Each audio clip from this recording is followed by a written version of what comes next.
நிழலில் தங்குவான். ஆண்டவருக்கு மகிமை உண்டாகட்டும். சர்வ வல்லவருடைய நிழலில் தங்குவான். ஆண்டவர் நல்லவர். இந்த சர்வ வல்லவர் அப்படின்னா ஒரு எதிரியும் அங்கே நிற்க முடியாத அளவுக்கு அப்படி ரொம்ப வல்லமையான அவருடைய மறைவுக்குள்ளாக இருக்கத்தக்கதாக. பிரியமானவர்களே, இந்த முதல் 2 வசனத்திலே நாம் பார்க்கிறோம், உன்னதமானவரின் மறைவில் இருக்கிறவன் சர்வருடைய நிழலில் தங்குவான். அப்ப தெரிந்து கொள்ளப்பட்டவங்க ஆண்டவருடைய சமூகத்திலே அந்த நிழல் மறைவுக்குள்ளே அவர்கள் தங்கியிருப்பார்கள். அவர்கள் அவரையே அடைக்கலமாக, அவரையே கோட்டையாக, அவரே தேவனாக, அவர் நம்பி இருக்கிறவராக ஆண்டவரிடத்தில் அவர்கள் ஆண்டவரை நோக்கி சார்ந்து கொள்வார்கள். நம்ம எல்லாருக்கும் தெரிந்த பகுதி, யாக்கோபு ஆண்டவரிடத்தில் இப்படியாக ஜெபிக்கிறார், ஆண்டவரே நீங்க என்னை ஆசீர்வதிங்க, என்னை ஆசீர்வதித்தால் ஒழிய உம்மை போக விடேன். அப்ப அந்த மறைவுக்குள்ளாக என்பது கர்த்தருடைய நாமத்திலே நாம் கர்த்தரை சார்ந்து கொள்ளுகிற அந்த ஜீவிதத்தை குறிக்கிறது. ஆதியாகமம்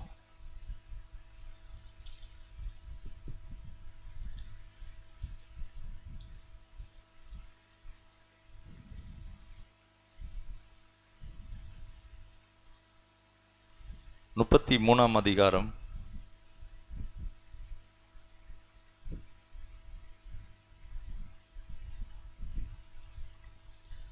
1ஆம் வசனம். யாக்கோபு தன் கண்களை ஏறெடுத்து, இதோ ஏசாவும் அவை கூட 400 மனிதரும் வருகிறதை கண்டு, பிள்ளைகளை லேயாளிடத்திலும் ராகேலிடத்திலும் வாசிங்க.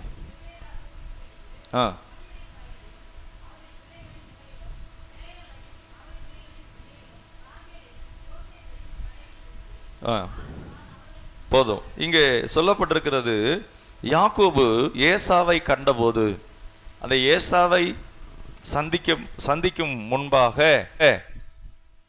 தன் கண்களை ஏறெடுத்து அதற்கு முந்தின பகுதியில் நாம் பார்க்கிறோம். ஸ்தோத்திரம். ஆதியாகமம் 32ஆம் அதிகாரத்தில் 20ஆம் வசனம். இதோ உமது அடியானாகிய யாக்கோபு எங்கள் பின்னாலே வருகிறான் என்றும் சொல்லுங்கள் என்று கட்டளையிட்டான். முன்னே வெகுமதியை அனுப்பி அவனை சாந்தப்படுத்தி கொண்டு பின்பு அவன் முகத்தை பார்ப்பேன், அப்பொழுது ஒருவேளை என் பேரில் தயவாயிருப்பான் என்றான். பாருங்க, இந்த சகோதரன் ஏசா யாக்கோபை கொலை செய்கிறதுக்கு அவன் மனதிலே நினைத்திருக்கிறான். கூட பிறந்த சகோதரன், வேற அவங்களுக்குள்ள ஆசீர்வாதத்தை முந்தி பெற்றுக்கொண்டார். யாக்கோபு ஏசாவுக்கு முந்தி ஆசீர்வாதத்தை பெற்றுக்கொண்டார். என்ன ஆசீர்வாதம்? அவங்க சகோதரன் மாதிரியே என்ன செய்தாப்புல, வேஷம் போட்டு அவங்க அப்பாட்ட போய் ஈசா கிட்ட ஆசீர்வாதத்தை வாங்கிட்டார். அப்போ உண்மையாவே ஏசா வரும்போது அந்த ஆசீர்வாதம் இல்லை என்று தெரிந்தவுடனே அவன் மிகவும் விசனப்படுகிறான். அப்போ ஏசா என்ன சொன்னாப்புல, அப்பா மரித்த உடனே உன்னை நான் என்ன செய்கிறேன் பாரு அப்படின்னு சொல்கிறாப்புல. அப்போ அவங்க அம்மாவும் அப்பாவும் தீர்மானம் பண்ணி, ஒரே நாளில் 2 பேரையும் நான் இழக்கணுமா அப்படின்னு சொல்லி, நீ உன் மாமனார் வீட்டுக்கு போயிருன்னு மாமா வீட்டுக்கு போன்னு அனுப்பி விட்டுறாரு யாக்கோபை. இப்போ யாக்கோபு அநேக வருஷங்கள் ஆயிடுச்சு, கிட்டத்தட்ட 20 வருஷம் ஆயிடுச்சு. ஆடு மாடு மனைவி அவருடைய பிள்ளைகள் எல்லாம் பெருகிட்டாங்க. ஆனால் இப்போ அவனுக்கு ஆசீர்வாதம் வேணும். என்ன ஆசீர்வாதம்? உயிர் போயிடுச்சுன்னா அந்த முழு சேமிப்பும், அங்கே சேமித்து வைத்த அவருடைய பிள்ளைகள், அவருடைய குடும்பம் எல்லாம் அழிந்து போகும். ஆகவே பிரியமானவர்களே, இந்த நிலையில தான் இந்த யாக்கோபு என்ன செய்கிறார்? 22ஆம் வசனம், ஆதியாகமம் 33:22.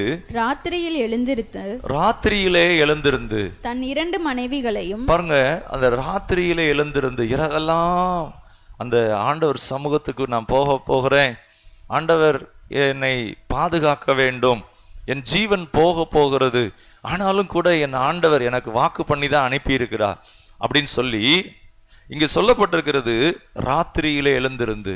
அப்ப ராத்திரியில் வாங்க எல்லாரும் தூங்குவாங்க. ராத்திரியில எல்லாரும் என்ன செய்வாங்க? தூங்குவாங்க. அந்த தூங்குற நேரத்துல என்ன செய்யறாரு? எழுந்திருந்து. அப்படின்னா என்ன அர்த்தம்? ஆண்டவரே, எனக்கு நான் நம்பி இருந்தவைகள் எல்லாம் எனக்கு ஆதாரம் அல்ல, நீங்க தான் எனக்கு ஆதாரம். ஆண்டவர் இயேசுனிடத்துல நாமும் கூட இப்படி சார்ந்து கொள்ளும்படி இரவெல்லாம் ஜெபம், இரவெல்லாம் அபிஷேகத்திலே நிரம்பத்தக்கதாக, இரவெல்லாம் ஆண்டுடைய வாக்கு தத்தங்களை சொல்லி ஜெபிக்கத்தக்கதாக இந்த மனிதன் ஆசீர்வதிக்கப்பட்டார். யாரால் ஆசீர்வதிக்கப்பட்டார்னா, அவன் வைத்திருக்கிற அங்க இருக்கிற பொருட்கள் அல்ல, அவன் சம்பாதித்தவைகள் அல்ல, அவனுடைய கூட பிறந்த சகோதரனும் அல்ல, தேவன் அந்த மனிதனை ஆசீர்வதித்தார். அதுதான் அந்த மறைவுக்குள்ளாக கர்த்தரிடத்திலே தாழ்மையோடு, அந்த வார்த்தையை பாருங்க, எழுந்திருந்து, ராத்திரியில் எழுந்திருந்து. அப்ப ஒரு தாழ்மையோடு ஆண்டவற்ற போகிறார். நம்ம ஆண்டவருக்கு முன்பாக நம்மை தாழ்மைப்படுத்த நமக்கு பெருமை வரக்கூடாது. என்ன பெருமை? எனக்கு இவ்வளோ இருக்கு, எனக்கு எல்லாம் இருக்கு, இல்ல, எனக்கு கர்த்தருடைய ஆசீர்வாதம் வேணும். கர்த்தருக்கு முன்பாக தாழ்ந்து இருக்கிறதற்கு அவன் தன்னை ஆயத்தப்படுத்துகிறான், எழுந்திருந்து. பிரியமானவர்களே, அப்ப கர்த்தருக்குள்ளாக, ஆண்டவர் இயேசுக்குள்ளாக, அவருடைய வல்லமைக்குள்ளாக நம்ம பிரவேசிப்பதற்கு, அந்த அபிஷேகத்துக்குள்ளாய் பிரவேசிப்பதற்கு நம்ம என்ன செய்யணும்? எழுந்திருக்கணும். எழுந்திருந்து என்ன பண்ணணும் அப்படின்னா, அங்க சொல்லப்பட்டிருக்கிறது, எழுந்திருந்து தன் 2 மனைவிகளையும் தன் 2 பணிவிடைக்காரிகளையும் அடுத்து தன்னுடைய 11 குமாரரையும் கூட்டிக் கொண்டு யாப்போக்கு என்கிற ஆற்றின் துறையை கடந்தான். சொல்லுங்களேன், கடந்தான். 2 அவங்களுடைய 2 பரிவாரம், வேலைக்காரங்க, அவங்களுடைய எல்லாம், இதெல்லாம் அந்த ஆத்துக்கு அந்த பக்கம் வச்சுட்டு தனித்திருந்து. So very important. நம்ம ஆண்டவருக்கு முன்னாடி நம்மை தாழ்த்தி, நம்மை பரிசுத்தப்படுத்தி, ஆண்டவரே என்னிடத்துல என்னென்ன குறைகள் இருக்கு, என்னை மன்னிங்க, எனக்கு உங்க கிருபை வேணும், எனக்கு உங்க பலன் வேணும் அப்படின்னு ஆண்டவரிடத்துல நம்மை சரி செய்து கொள்ளும் போது, இங்கே இந்த மனிதன் எழுந்திருந்து அப்படின்னு சொல்லப்பட்டிருக்கிறது. பாருங்க, பழைய ஏற்பாட்டில் இன்னொரு சம்பவத்தை பார்க்கலாம். எசேக்கியேலின் புஸ்தகம்,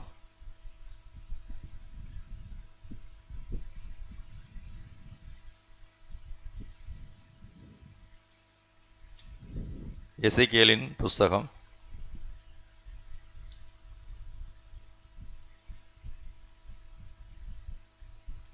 அங்கு இந்த நீச்சல் ஆழம் அளவு அப்படிங்கிறதை அங்கே சொல்லப்பட்டிருக்கிறது. ஆண்டவர் அந்த அந்த அபிஷேகத்தினுடைய ஆழத்துக்குள்ளே ஆண்டவர் நடத்தி கொண்டு போகிறார். ஒவ்வொரு தூரத்துக்கும் அந்த நீளம் அகலம் எவ்வளவு அப்படின்னு சொல்லி அதை நாம் பார்க்கலாம். 47ஆம் அதிகாரம்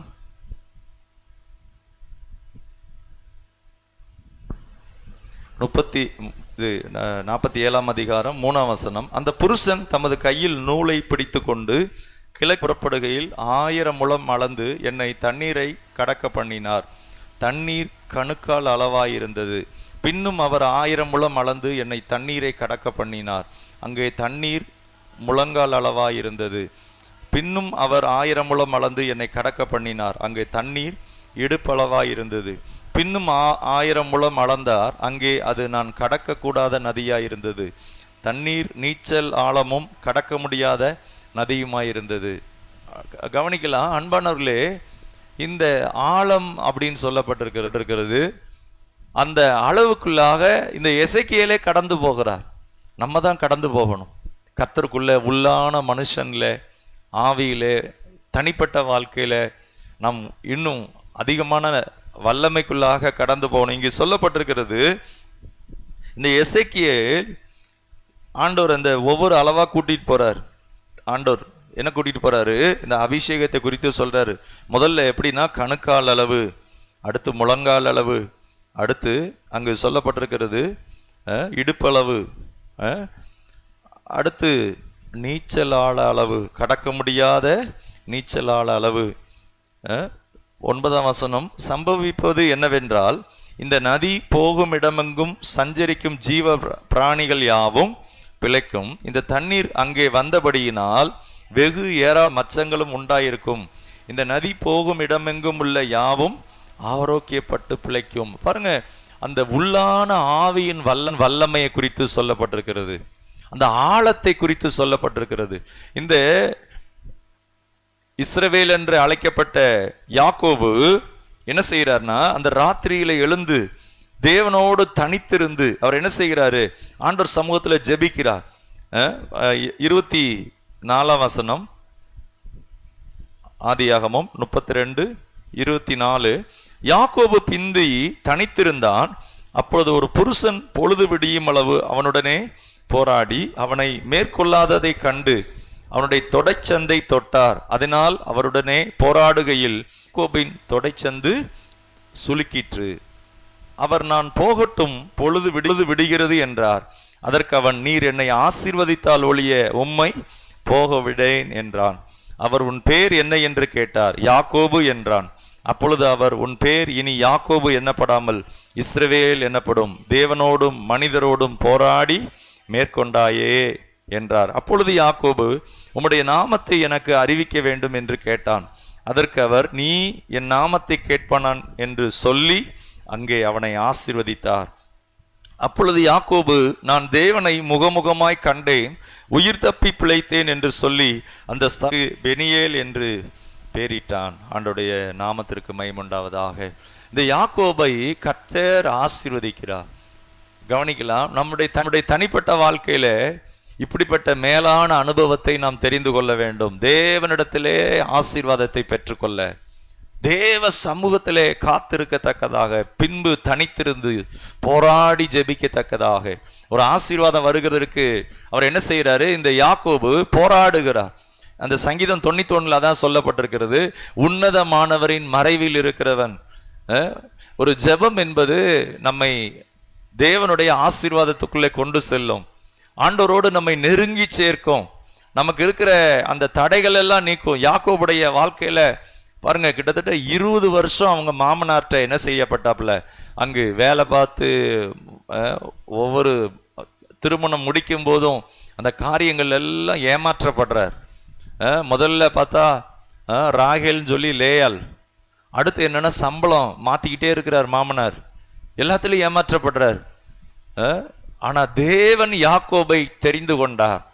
ஒரு யாக்கோபே ஒரு ஏமாத்துற மனுஷன்.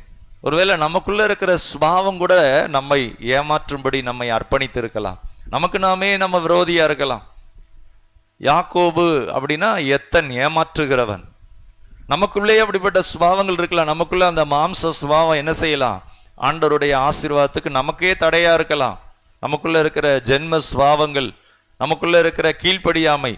ஆனா அந்த நிலையில யாக்கோபு என்ன செய்யறாரு, எனக்கு இந்த ஆடு மாடு மனைவி பிள்ளைகள் இதெல்லாம் இருந்தாலும், என் திறமையினால கை பலத்தினால சம்பாதித்திருந்தாலும், ஆண்டவரே நீங்க என்னை ஆசீர்வதிக்கணும். இந்த 2 பேர்ல ஏசாவும் யாக்கோபுல இந்த யாக்கோபு அந்த மேலான நிலைக்கு போகிறார். என்ன நிலை தெரியுமா, இரவு எழுந்திருந்து தேவனோடு ஆண்டவரோடு அந்த மறைவுக்குள்ளாக அமர்ந்து கர்த்தரிடத்தில் திரும்ப ஜெபம் பண்ணி என்ன கேட்கிறார் தெரியுமா, ஆண்டவரே நீங்க என்னை ஆசீர்வதிக்கணும், என்னை ஆசீர்வதிக்காம நான் விட மாட்டேன் ஆண்டவரே அப்படின்னு தாழ்மையோட கேட்கிறாரு. இன்றைக்கு நமக்குள்ள அப்படி ஒரு தாழ்மை இருக்கணும். என்ன தாழ்மைனா, ஆண்டவரே நீங்க என்ன ஆசீர்வதிக்கணும். ஆண்டவர் இயேசுவின் நாமத்துல கல்வாரியை நேராக கைகளை உயர்த்தி, ஆண்டவரே என் ஜீவனை உயிர்ப்பீங்க, ஆண்டவரே எனக்காக நீங்க கைவிடப்பட்டு மரித்திருக்கிறீங்க, என்னை பலப்படுத்துங்க, என்னை ஆண்டவரே உம்முடைய நாமத்தினால பேரை பெருமைப்படுத்துவேன்னு சொன்னீங்களே, ஆசீர்வாதமா இருப்பாயின்னு வாக்கு பண்ணீங்களே, ஸ்தோத்திரம் அப்படின்னு சொல்லி கர்த்தரிடத்திலே நாம் அந்த வாக்கு தத்தங்களை பிடித்து ஜெபிக்கத்தக்கதாக. பிரியமானவர்களே, இந்த ஜெபம் என்பது ஒரு நல்ல ஆசீர்வாதமான ஒன்று. யாக்கோபிலே ஒரு நட்சத்திரம், அந்த ஜெபந்தான் அந்த சந்ததியில கிறிஸ்து வருகிறார். ஹல்லேலூயா.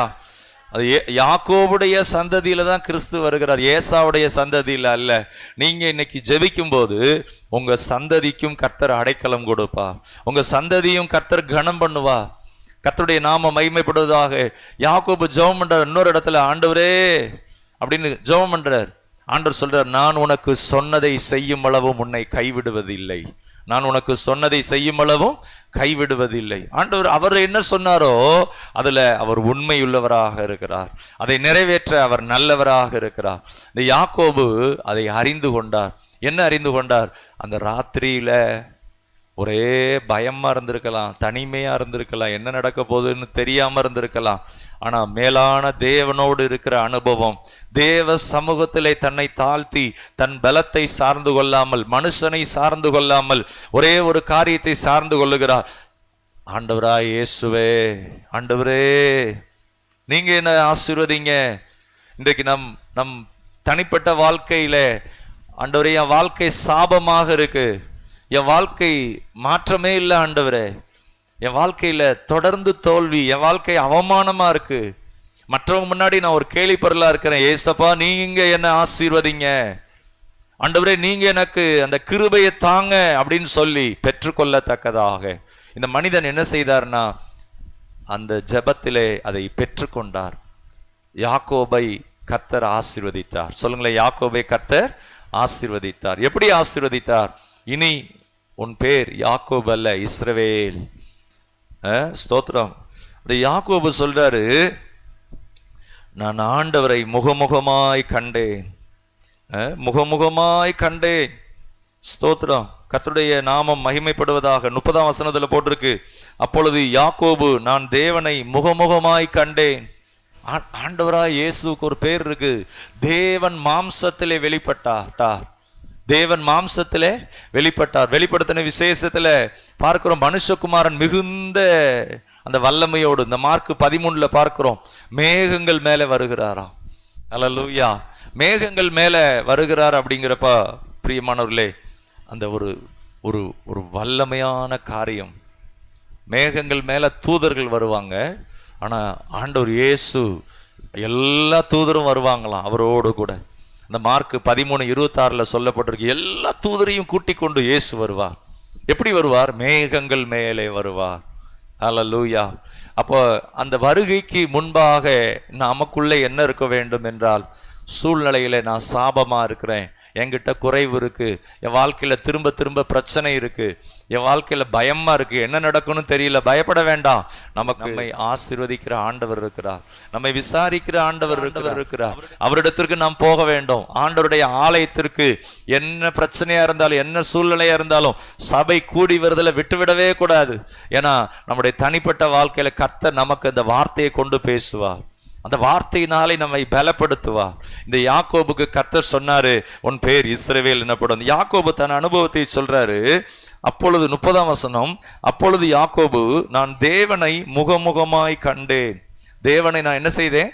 முகமுகமாய் கண்டேன். அன்பானவர்களே, ஆண் முகமுகமாய் கண்டாராம். இப்ப அந்த சங்கீதம் 91 அந்த பகுதிக்கு வரலாம். சங்கீதம் 91 முதல் 2 வசனத்தை வாசிக்கலாம். உன்னதமானவரின் மறைவில் இருக்கிறவன் சர்வ வல்லவருடைய நிழலில் தங்குவான். நான் கர்த்தரை நோக்கி, நீர் என் அடைக்கலம், என் கோட்டை, என் தேவன், நான் நம்பி இருக்கிறவர் என்று சொல்லுவேன். இங்க இந்த யாக்கோபு என்ன கேட்கிறாருன்னா, ஆண்டவரே நீங்க என்ன ஆசீர்வதிங்கப்பா, அதான் கேட்கிறார். என் அடைக்கலம் நீங்க தான், என் கோட்டை நீங்க தான், என்னை ஆசீர்வதிக்கிறவர் நீங்க தான், நான் நம்பி இருக்கிறவர் என்று சொல்லுவேன். நமக்கு ஒரு நம்பிக்கை வேணும். யாக்கோபுக்கு ஒரு நம்பிக்கை இருந்தது. என்ன நம்பிக்கை தெரியுமா? அவருக்கு இருக்கிற ஏராளமான அந்த பரிவாரங்கள், அசட்ஸ், சொத்து. என்ன சொத்து தெரியுமா? அன்னைக்கு பிக்சட் டெபாசிட்ல பேங்க்ல ஆர்டி போடுறாங்க, பிக்சட்னு போடுறாங்க, டெபாசிட் பண்ணி வைக்கிறாங்க பிள்ளைக்குன்னு. இவர் யாக்கோபுக்கு இப்ப நிறைய டெபாசிட் சேர்ந்துருச்சு. என்ன தெரியுமா? ஆடு, மாடு, ஒட்டகம், வேலைக்காரர், அடுத்து வேலைக்காரிகள், இதெல்லாம் சேர்ந்துருச்சு. 2 பரிவாரம் நிறைய இருக்கு. அதோட மதிப்பு சொல்றாங்க கோடிக்கணக்கான ரூபாய்க்குரியது. ஆனா யாக்கோபு போகும்போது வெறுங்கையா போனார். கர்த்தரோடு இந்த யாக்கோபு கர்த்தரின் ஆசீர்வாதத்தை பெற்றுக்கொண்டு போனார். திரும்ப கேட்கிறாரு, ஆண்டவரே நீங்க என்னை ஆசீர்வதிங்க. சகோதரன் ஏசா வருகிறான், கொலை செய்ய போகிறான். இந்த ஏசாவை என்ன பண்ணுவான்னு தெரியாது, என்ன வேணாலும் நடக்கலாம். ஆனா ஒன்று, ஆண்டவரே இந்த ராத்திரியில எனக்கு வேற எதுவும் நம்பிக்கை இல்லை, எனக்கு வேற எதுவும் ஆதாரம் இல்லை, நீங்க தான் அப்படின்னு சொல்லி கர்த்தருக்கு முன்பாக தன்னை தாழ்த்தி, தன்னை ஆயத்தப்படுத்தி கொண்டு, தன்னை பரிசுத்தப்படுத்தி கொண்டு, தன்னை ஆண்டவருக்கு முன்பாக நிறுத்தும்படியாக, தன்னை ஆண்டவருடைய அந்த வல்லமையை பெற்றுக்கொள்ளத்தக்கதாக அங்க எப்படி ஜெபம் பண்ணி இருப்பார்? இங்கே நான் வாசிக்கிறோம் 2ஆம் வசனம், சங்கீதம் 91:2, நான் கர்த்தரை நோக்கி, நீ என் அடம், என் கோட்டை, என் தேவன், நான் நம்பி இருக்கிறவர் என்று நம்ம எப்படி சொல்றோம்? ஆண்டவர் சமூகத்துக்கு போறோமா? ஆண்டவருடைய சமூகத்துல போய் அந்த வல்லமையை பெற்றுக்கொள்றோமா? இந்த யாக்கோபு மாதிரி நாமும் கர்த்தருடைய நாமத்துல அப்படி போராடி ஜெபிக்கிறோமா? அந்த நம்பிக்கை நமக்கு இருக்கா? இங்கு சங்கீதக்காரர் சொல்றாரு, இந்த சங்கீதம் 91ல, நான் நம்பி இருக்கிறவர் என்று சொல்லுவேன். நான் நம்பி இருக்கிறவர் என்று சொல்லுவேன். என்ன சொல்லுவேன்? எனக்கு எல்லாம் போச்சு, எல்லாம் முடிஞ்சு போச்சு, பயமா இருக்கு, என் வாழ்க்கையே அழிஞ்சு போயிடும், அதை சொல்ல மாட்டேன். அதன் மத்தியில என் இயேசு, என் ஆண்டவரா இயேசு எனக்கு நம்பிக்கை, அவர்தான், அவர் சிந்தின ரத்தம், அவருடைய நாமம், அவருடைய வார்த்தை எனக்கு பலன், அதுதான் எனக்கு ஆதாரம் என்று சொல்லுவேன் என்று சொல்லுவேன். இந்த சொல்றது ரொம்ப முக்கியம். வாயில சொல்றது. மரணமும் ஜீவனும் நாவின் சொல்லுங்களேன், மரணமும் ஜீவனும் நாவின் அதிகாரத்தில் இருக்கிறது. அப்ப வாயில இந்த அதிகாரம் என்ன சொல்ல இவர் சொல்றாருன்னா, ஜீவனை தெரிந்து கொள்றாரு. எனக்கு அவர்தான் எனக்கு அடைக்கலம், என் கோட்டை, நான் நம்பி இருக்கிறவர் என்று நான் என்ன செய்வேன்? சொல்லுங்களேன், சொல்லுவேன். இந்த டெசிஷன் எடுப்பது, நான் சொல்லுவேன். நான் ஒண்ணும் இல்லாம போயிருவேன், எனக்கு எதுவுமே நல்லா இருக்காது, என் வாழ்க்கையே முடிஞ்சு போச்சு, அப்படி இல்லை. வாயை கரெக்டா பேசுறாரு. என்ன சொல்றாரு? என்று சொல்லுவேன். சொல்லும் போது அங்கு வாக்குத்தத்தம் சொல்லப்பட்டிருக்கிறது, அவர் உன்னை வேடனுடைய கண்ணிக்கும் பாலாக்கும் கொள்ளை நோய்க்கும். அப்ப தெரிந்து கொள்ளப்பட்டவங்க, அவங்களை கர்த்தர் பாதுகாப்பார். இந்த பூமியில அதாவது வேடனுடைய கண்ணி இருக்கிறது. வேடனுடைய கண்ணி இருக்கிறது. என்ன கண்ணி தெரியுமா? பிசாசு மறைவான கண்ணிகளை விரிக்கிறான். இந்த போன்ல கூட ஸ்கேமிங் அப்படிங்கிறாங்க, ஏமாற்றுவது. போன்ல இருந்து திடீர்னு பேசுவாங்க, லேடிஸ் வாய்ஸ் கேட்கும். என்ன வாய்ஸ் கேட்கும் அப்படின்னா, சார் உங்களுக்கு கிரெடிட் கார்டு சாங்ஷன் பண்ணியிருக்கிறோம். நல்லா பேசுவாங்க பொலைட்டா. சார் உங்க பேரை சொல்லுங்க சார் அப்படிம்பாங்க. நாங்கள் சோ பேங்க்ல இருந்து பேசுறோம். உண்மையாக அதெல்லாம் ரைட்டு. உங்களுக்கு 2 lakhs நாங்கள் கிரெடிட் கார்டு லிமிட் கொடுக்குறோம் சார் அப்படிம்பாங்க. நல்லா கவனிங்க, அந்த பணம் ஏதோ ஓசியாக கொடுக்குறாங்க போல அப்படின்னு வாங்கிட்டீங்கன்னா, அவங்க சொல்கிறாங்க, அதுக்கப்புறம் அந்த பணத்தை கரெக்டாக கட்டலைன்னா வேற ஆம்பளை ஆட்களுடைய குரல் கேட்கும். ஏய், பணம் வாங்கினேல, என்ன யார் பணத்தை வச்சுக்கிட்டு பாருங்க. ஒரு சில நேரம் இந்த மரத்தடி நல்ல நிழலாக இருக்கா, இங்கே வந்து 2-3 பேர் இந்த வசூல் பண்ணுறவங்க அங்கே வந்து நின்று பேசுவாங்க.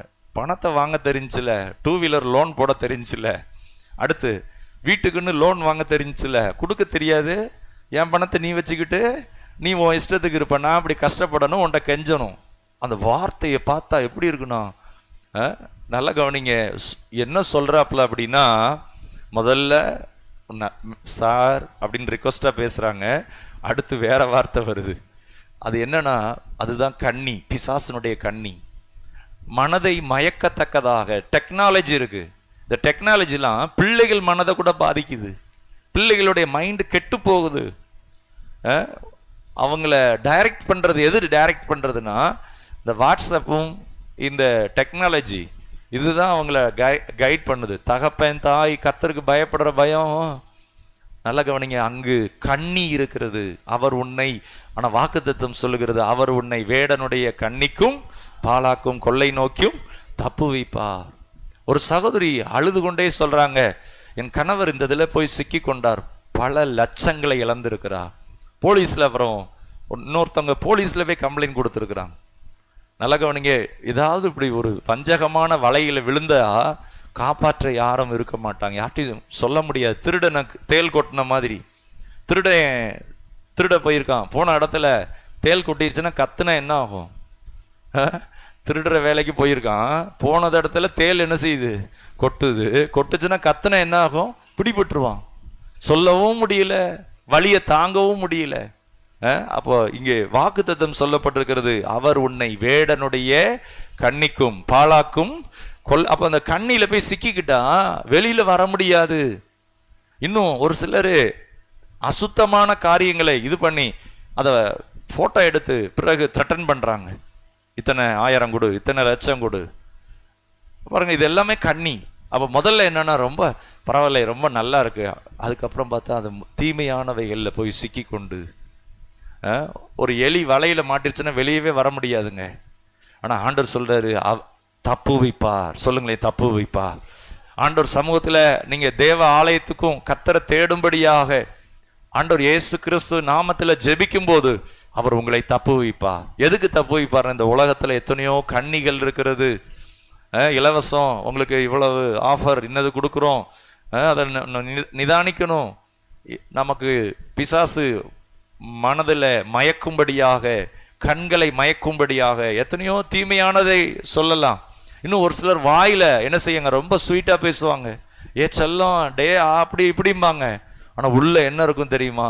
கொல்லும்படியான ஆயுதங்கள் இருக்கும்.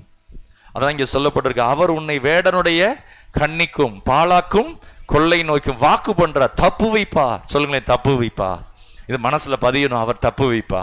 எப்ப தெரியுமா? நம்ம ஆண்டவரை தேடுகிற, அவர் சமூகத்தை நாடுகிற, அவர் மறைவுக்குள்ளாக இருக்கிற, எனக்கு ஒரு நாள் இல்லை, ஒவ்வொரு நாளும் அவர் மறைவுக்குள்ளாக, அவருடைய பாதுகாப்புக்குள்ள இருக்கும்போது, உங்க வீட்டுல நீங்க அப்படிப்பட்ட மறைவையும் பாதுகாப்பை நீங்க உண்டாக்கும் போது, உங்க பிள்ளைகளுக்குள்ள அதை உருவாக்கும் போது அவர் தப்பு வைப்பா. ஹல்லேலூயா. நான் தப்பு வைக்கப்பட முடியாம போச்சுன்னா, ஒரு நேரம் சங்கீதம் 101 போட்டிருக்கு. என்ன போட்டிருக்குன்னா, அவர் உன் அக்கிரமங்களை எல்லாம் மன்னித்து உன் நோய்களை எல்லாம் குணமாக்கி, குணமாக்கவில்லை. எப்படின்னா எப்படி இருக்கும்? அக்கிரமங்களை எல்லாம் மன்னிக்கவில்லை, எப்படி இருக்கும்? பிராணனை அழிவுக்கு தப்ப வைக்க இல்லை, என்ன பண்ண முடியும்? ஆனா சங்கீதக்காரர் சொல்றாரு, என்னை தப்பு வைத்தீங்களே, என்னை தப்பு வைத்தீங்களே. நாம் ஆராதிக்கிற ஆண்டவர் செத்த சரீரத்தை உயிரோடு எழுப்பி இருக்கிறார். அல்லேலூயா. விசுவாசிக்கிறவனுக்கு எல்லாம் கூடும், தேவனாலே கூடாத காரியம் ஒன்றும் இல்லை. அப்ப அவர் மறைவுக்குள்ள வரும்போது கவனிக்கலாம், கர்த்தர் உங்களை உயிர்ப்பிக்க முடியும், செத்த அவயங்களை உயிரோடு அவர் எழுப்ப முடியும், உங்களுக்கு விரோதமான எல்லா ஆயுதமும் வாய்க்காதே போக முடியும். ஆண்டவர் சொல்றார், யாக்கோபுக்கு விரோதமான மந்திரவாதமும் இல்லை, இஸ்ரவேலுக்கு விரோதமான குறி சொல்லுதலும் இல்லை. அப்படின்னா என்ன அர்த்தம்? இந்த யாக்கோபு ஆசீர்வதிக்கப்பட்ட ஒரு இஸ்ரவேலா மாறுறாரு. ஆனா கர்த்தருடைய நாமத்துல யாக்கோபுக்கும் இந்த வாக்குத்தத்தம் பண்ணப்பட்ட இஸ்ரவேலுக்கு விரோதமா எத்தனை இருளின் கிரியைகள், எத்தனை பொல்லாத காரியங்கள் இருந்தாலும் அது ஒன்றும் சேதப்படுத்தாது. ஏன்னா கர்த்தர் அவங்களுக்கு சுற்றி பாதுகாப்பாக இருப்பார், கர்த்தர் அவங்களை சுற்றி வேலி அடைத்திருப்பார். ஹல்லேலூயா. யோபுவை குறித்து சொல்லப்பட்டிருக்கு. அந்த பிசாசு சொல்றான், யோபுவையும் அவன் உடைமைகளையும் நீர் வேலி அடைக்கவில்லையோ. நீங்க ஆண்டவருடைய மறைவுக்குள்ள இருந்தா உங்களை சுத்தி ஒரு பாதுகாப்பு இருக்கும், உங்களை சுத்தி ஒரு வேலி இருக்கும், உங்களை சுத்தி ஆண்டவர் அக்கினி மதிலாக இருப்பார். நீங்க எங்க போனாலும் கர்த்தருடைய அந்த பாதுகாப்பு உங்களை சுத்தி இருந்து கொண்டே இருக்கும். அதுதான் அந்த மறைவிடம், த சீக்ரெட் பிளேஸ். அந்த சர்வ வல்லவர் அப்படிங்கிறதுக்கு மொழிபெயர்ப்புல சொல்லப்பட்டிருக்கு எல் ஷடாய். அவருக்கு நிகர யாருமே கிடையாது, எந்த எதிரியும் கிடையாது. அப்படிப்பட்ட எதிரிகள் மேல எதிர்க்கத்தக்கதான ஒரு வல்லமையை கர்த்தர் உங்களுக்கு கொடுப்பார். யாக்கோபுக்கு ஆண்டவர் அந்த ஆசீர்வாதத்தை கொடுத்தார். உன் பேர் யாக்கோபு அல்ல, இஸ்ரேல். என்னைக்கோ வாக்குத்தத்தம் வாங்கினாருங்க, இன்னைக்கும் அந்த பேர்ல அந்த நாடு இருக்கு. அது எங்க ஆரம்பிச்சது தெரியுமா? மேலான வாக்குத்தத்தங்களை விரும்பின ஒரு மனிதனுக்குள்ளே ஆரம்பித்தது. அந்த சந்ததியில தான் இயேசு வருகிறார். ஹல்லேலூயா. ஆரம்பிக்கப்பட்டது எங்கன்னா, அந்த ஏசாவுக்கு அவன் அந்நிய ஸ்திரியோடு கல்யாணம் முடிச்சு அவன் வாழ்க்கை வேற மாதிரி போயிடுச்சு. அந்நிய பெண்களோடு சம்பந்தம் முடிச்சானா. நம்ம யாரோட பழகுறோம், நம்முடைய உறவு யாரோடு இருக்கு, நம்ம ஆராதனைக்கு வர முடியாதபடி நம்ம ஏதாவது தடை பண்ணுமானால் நம்ம நம்பிக்கை அதுவாக இருக்கு, என்னுடைய பலன் அதுதான் அப்படின்னு அர்த்தம். ஆனா இங்க சங்கீதக்காரர் சொல்றாரு, நான் நம்பி இருக்கிறவர் என்று சொல்லுவேன், நான் நம்பி இருக்கிறவர் என்று சொல்லுவேன். எனக்கு என்னுடைய பலத்தை காட்டிலும், எனக்கு இருக்கிற எல்லா சோர்ஸை காட்டிலும் அவர்தான் என் நம்பிக்கை. நான் நம்பி இருக்கிறவர் அவர்தான். அதனாலதான் வாக்கு பண்ணப்பட்டு தப்புவிக்கப்படுவாய். அவர் உன்னை வேடனுடைய கண்ணிக்கும் பாலாக்கும் கொள்ளை நோய்க்கும் சொல்லுங்களேன் தப்பு வைப்பார். சத்தமா சொல்லுங்களேன் தப்பு வைப்பார். ஹல்லேலூயா. தப்பவே முடியாம இருக்கலாம், ஆனா கர்த்தர் தப்பு வைப்பார். ஹல்லேலூயா. ஆண்டவர் ஸ்தோத்திரம். அடுத்து அங்கு சொல்லப்பட்டிருக்கு, இருளில் நடமாடும் கொள்ளை நோய்க்கும் மத்தியானத்தில் பாலாக்கும் சங்காரத்துக்கும் பயப்படாதிருப்பாய். சொல்லுங்களேன் பயப்படாதிருப்பாய். யாரெல்லாம் கர்த்தருடைய சமூகத்துல துதித்து ஆராதித்து ஜெபிக்கிறாங்களோ, ஆண்டவரை நேசிக்கிறாங்களோ, ஆண்டவருடைய வசனத்திற்கு தங்களை ஒப்பு கொடுக்கிறாங்களோ, ஆண்டவர் சொல்றார் நீ பயப்படாதிருப்பாய். அது என்னென்ன காரியத்தை சொல்றார்? இரவில் உண்டாகும் பயங்கரத்துக்கும் பகலில் பறக்கும் அம்புக்கும் நீ என்ன செய்ய மாட்ட, இருளில் நடமாடும் கொள்ளை நோய்க்கும் மத்தியானத்தில் பாலாக்கும் சங்காரத்துக்கும் பயப்படாதிருப்பாய். ஆண்டவருக்கு மகிமை. சொல்லுங்களேன் பயப்படாதிருப்பேன். ஏன்னா ஆண்டவர் சொல்றார் நீ பயப்படாதிருப்பாய், பயப்படாது இருப்பாய்.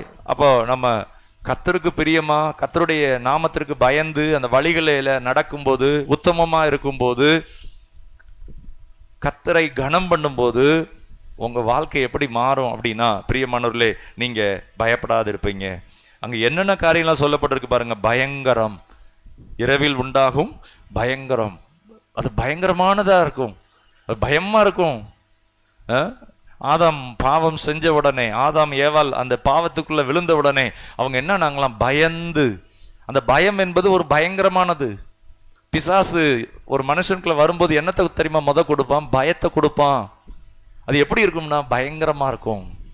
ஆனா கர்த்தரா இயேசு உள்ள வரும்போது பலனை கொடுப்பார், வல்லமையை கொடுப்பார், உங்களுக்கு விசேஷித்த ஆற்றலை கொடுப்பார். அந்த எசேக்கியேல் 1000 ஆழம் இப்படி கடந்து போறாரு. அது அபிஷேகத்தை குறிக்கிறது, உள்ளான மனுஷனின் வல்லமையை குறிக்கிறது. இயேசு கிறிஸ்துனுடைய அன்பு இன்னதென்று அறியத்தக்கதாக கர்த்தர் உங்க மனக்கண்களை பிரகாசமாக்குவார். உள்ள நல்ல பலமா இருப்பீங்க. உங்களுக்குள்ள இருக்கிற அந்த பலத்தை யாரும் பார்க்க முடியாது, மனுஷன் பார்க்கிற விதமா உங்களை யாரும் கண்டுபிடிக்க முடியாது. உங்களுக்குள்ள இருக்கிற பலம் தேவன் தந்த பலமாக இருக்கும். அதனால நீங்க எழும்பி பிரகாசிப்பீங்க. அதனால உங்களை கர்த்தர் உயர்த்துவார். அதனால கர்த்தர் உங்களை தப்புவிப்பார்.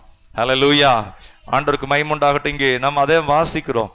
அடுத்ததாக, உன் பக்கத்தில் 1000 பேரும் உன் வலதுபுறத்தில் 10,000 பேரும் விழுந்தாலும் அது உன்னை என்ன செய்யாது? அணுகாது. அது உன்னை அணுகாது.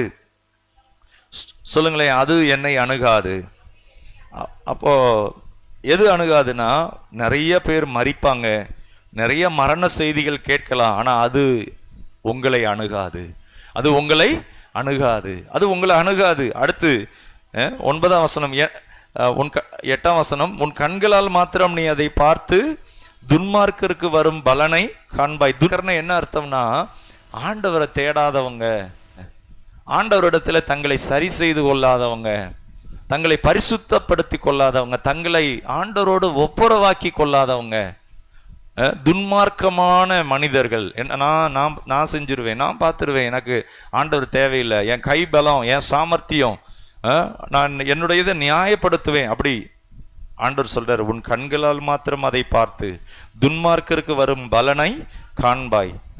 9ஆம் வசனத்துல பார்க்கிறோம், எனக்கு அடைக்கலமாய் இருக்கிற, பாருங்க, இந்த தெரிந்து கொள்ளப்பட்டவங்க என்ன செய்வாங்கன்னா, அவங்க அது ஒரு பழக்கமாக, எப்படின்னா தாபரமாக கொள்வாங்க. ஆண்டவரை தாபரமாக, ஆண்டவராய் இயேசுவை தாபரமாக. பாருங்க, இந்த துதிப்பது என்பது ஒரு ஆயுதம். ஆண்டவரை துதிச்சு பாடி கொஞ்ச நேரம் நல்லா ஸ்தோத்திரம் பண்ணி பாருங்களேன். ஆண்டவருக்கு முன்பாக தாழ்த்தி முழு பலத்தோடு அன்பு கூர்ந்து, முழு இருதயத்தோடு அன்பு கூர்ந்து கவனிங்க. நல்லா துதித்து ஆண்டவரை ஸ்தோத்திரம் பண்ணி ஆராதித்து பாருங்களேன். அந்த பிரசன்னம் ஒரு பயங்கரமான ஆயுதம். இந்த யுத்தம் பண்ணும்போது கையில இந்த பட்டயம் என்பது அந்த நாட்கள் இருந்தது. இந்த பட்டயம் என்பது கூட ஒரு கைக்கு நீட்டுற அளவுக்கு தான் பட்டயம் போகும். ஆனா இந்த துதி ஆராதனை என்பது உங்களுடைய தனிப்பட்ட வாழ்க்கையில நீங்க நல்லா துதித்து ஆராதிக்கிறீங்க அப்படின்னா, நல்லா கவனிங்க, உங்களுக்குள்ள அந்த ஆயுதம், கர்த்தருடைய வல்லமை பயங்கரமாக இருக்கும். துதிக்கிறவங்க அந்த வீட்டை கர்த்தர் ஆசீர்வதிப்பா. தனிப்பட்ட வாழ்க்கையில உங்களை கண்டு பயப்படும்படியாக உங்களுக்குள்ள ஆண்டவருடைய வல்லமை பலமாக இருக்கும். அப்போஸ்தலர் நடபடிகள் புஸ்தகம், அப்போஸ்தலர் நடபடிகள், அதுல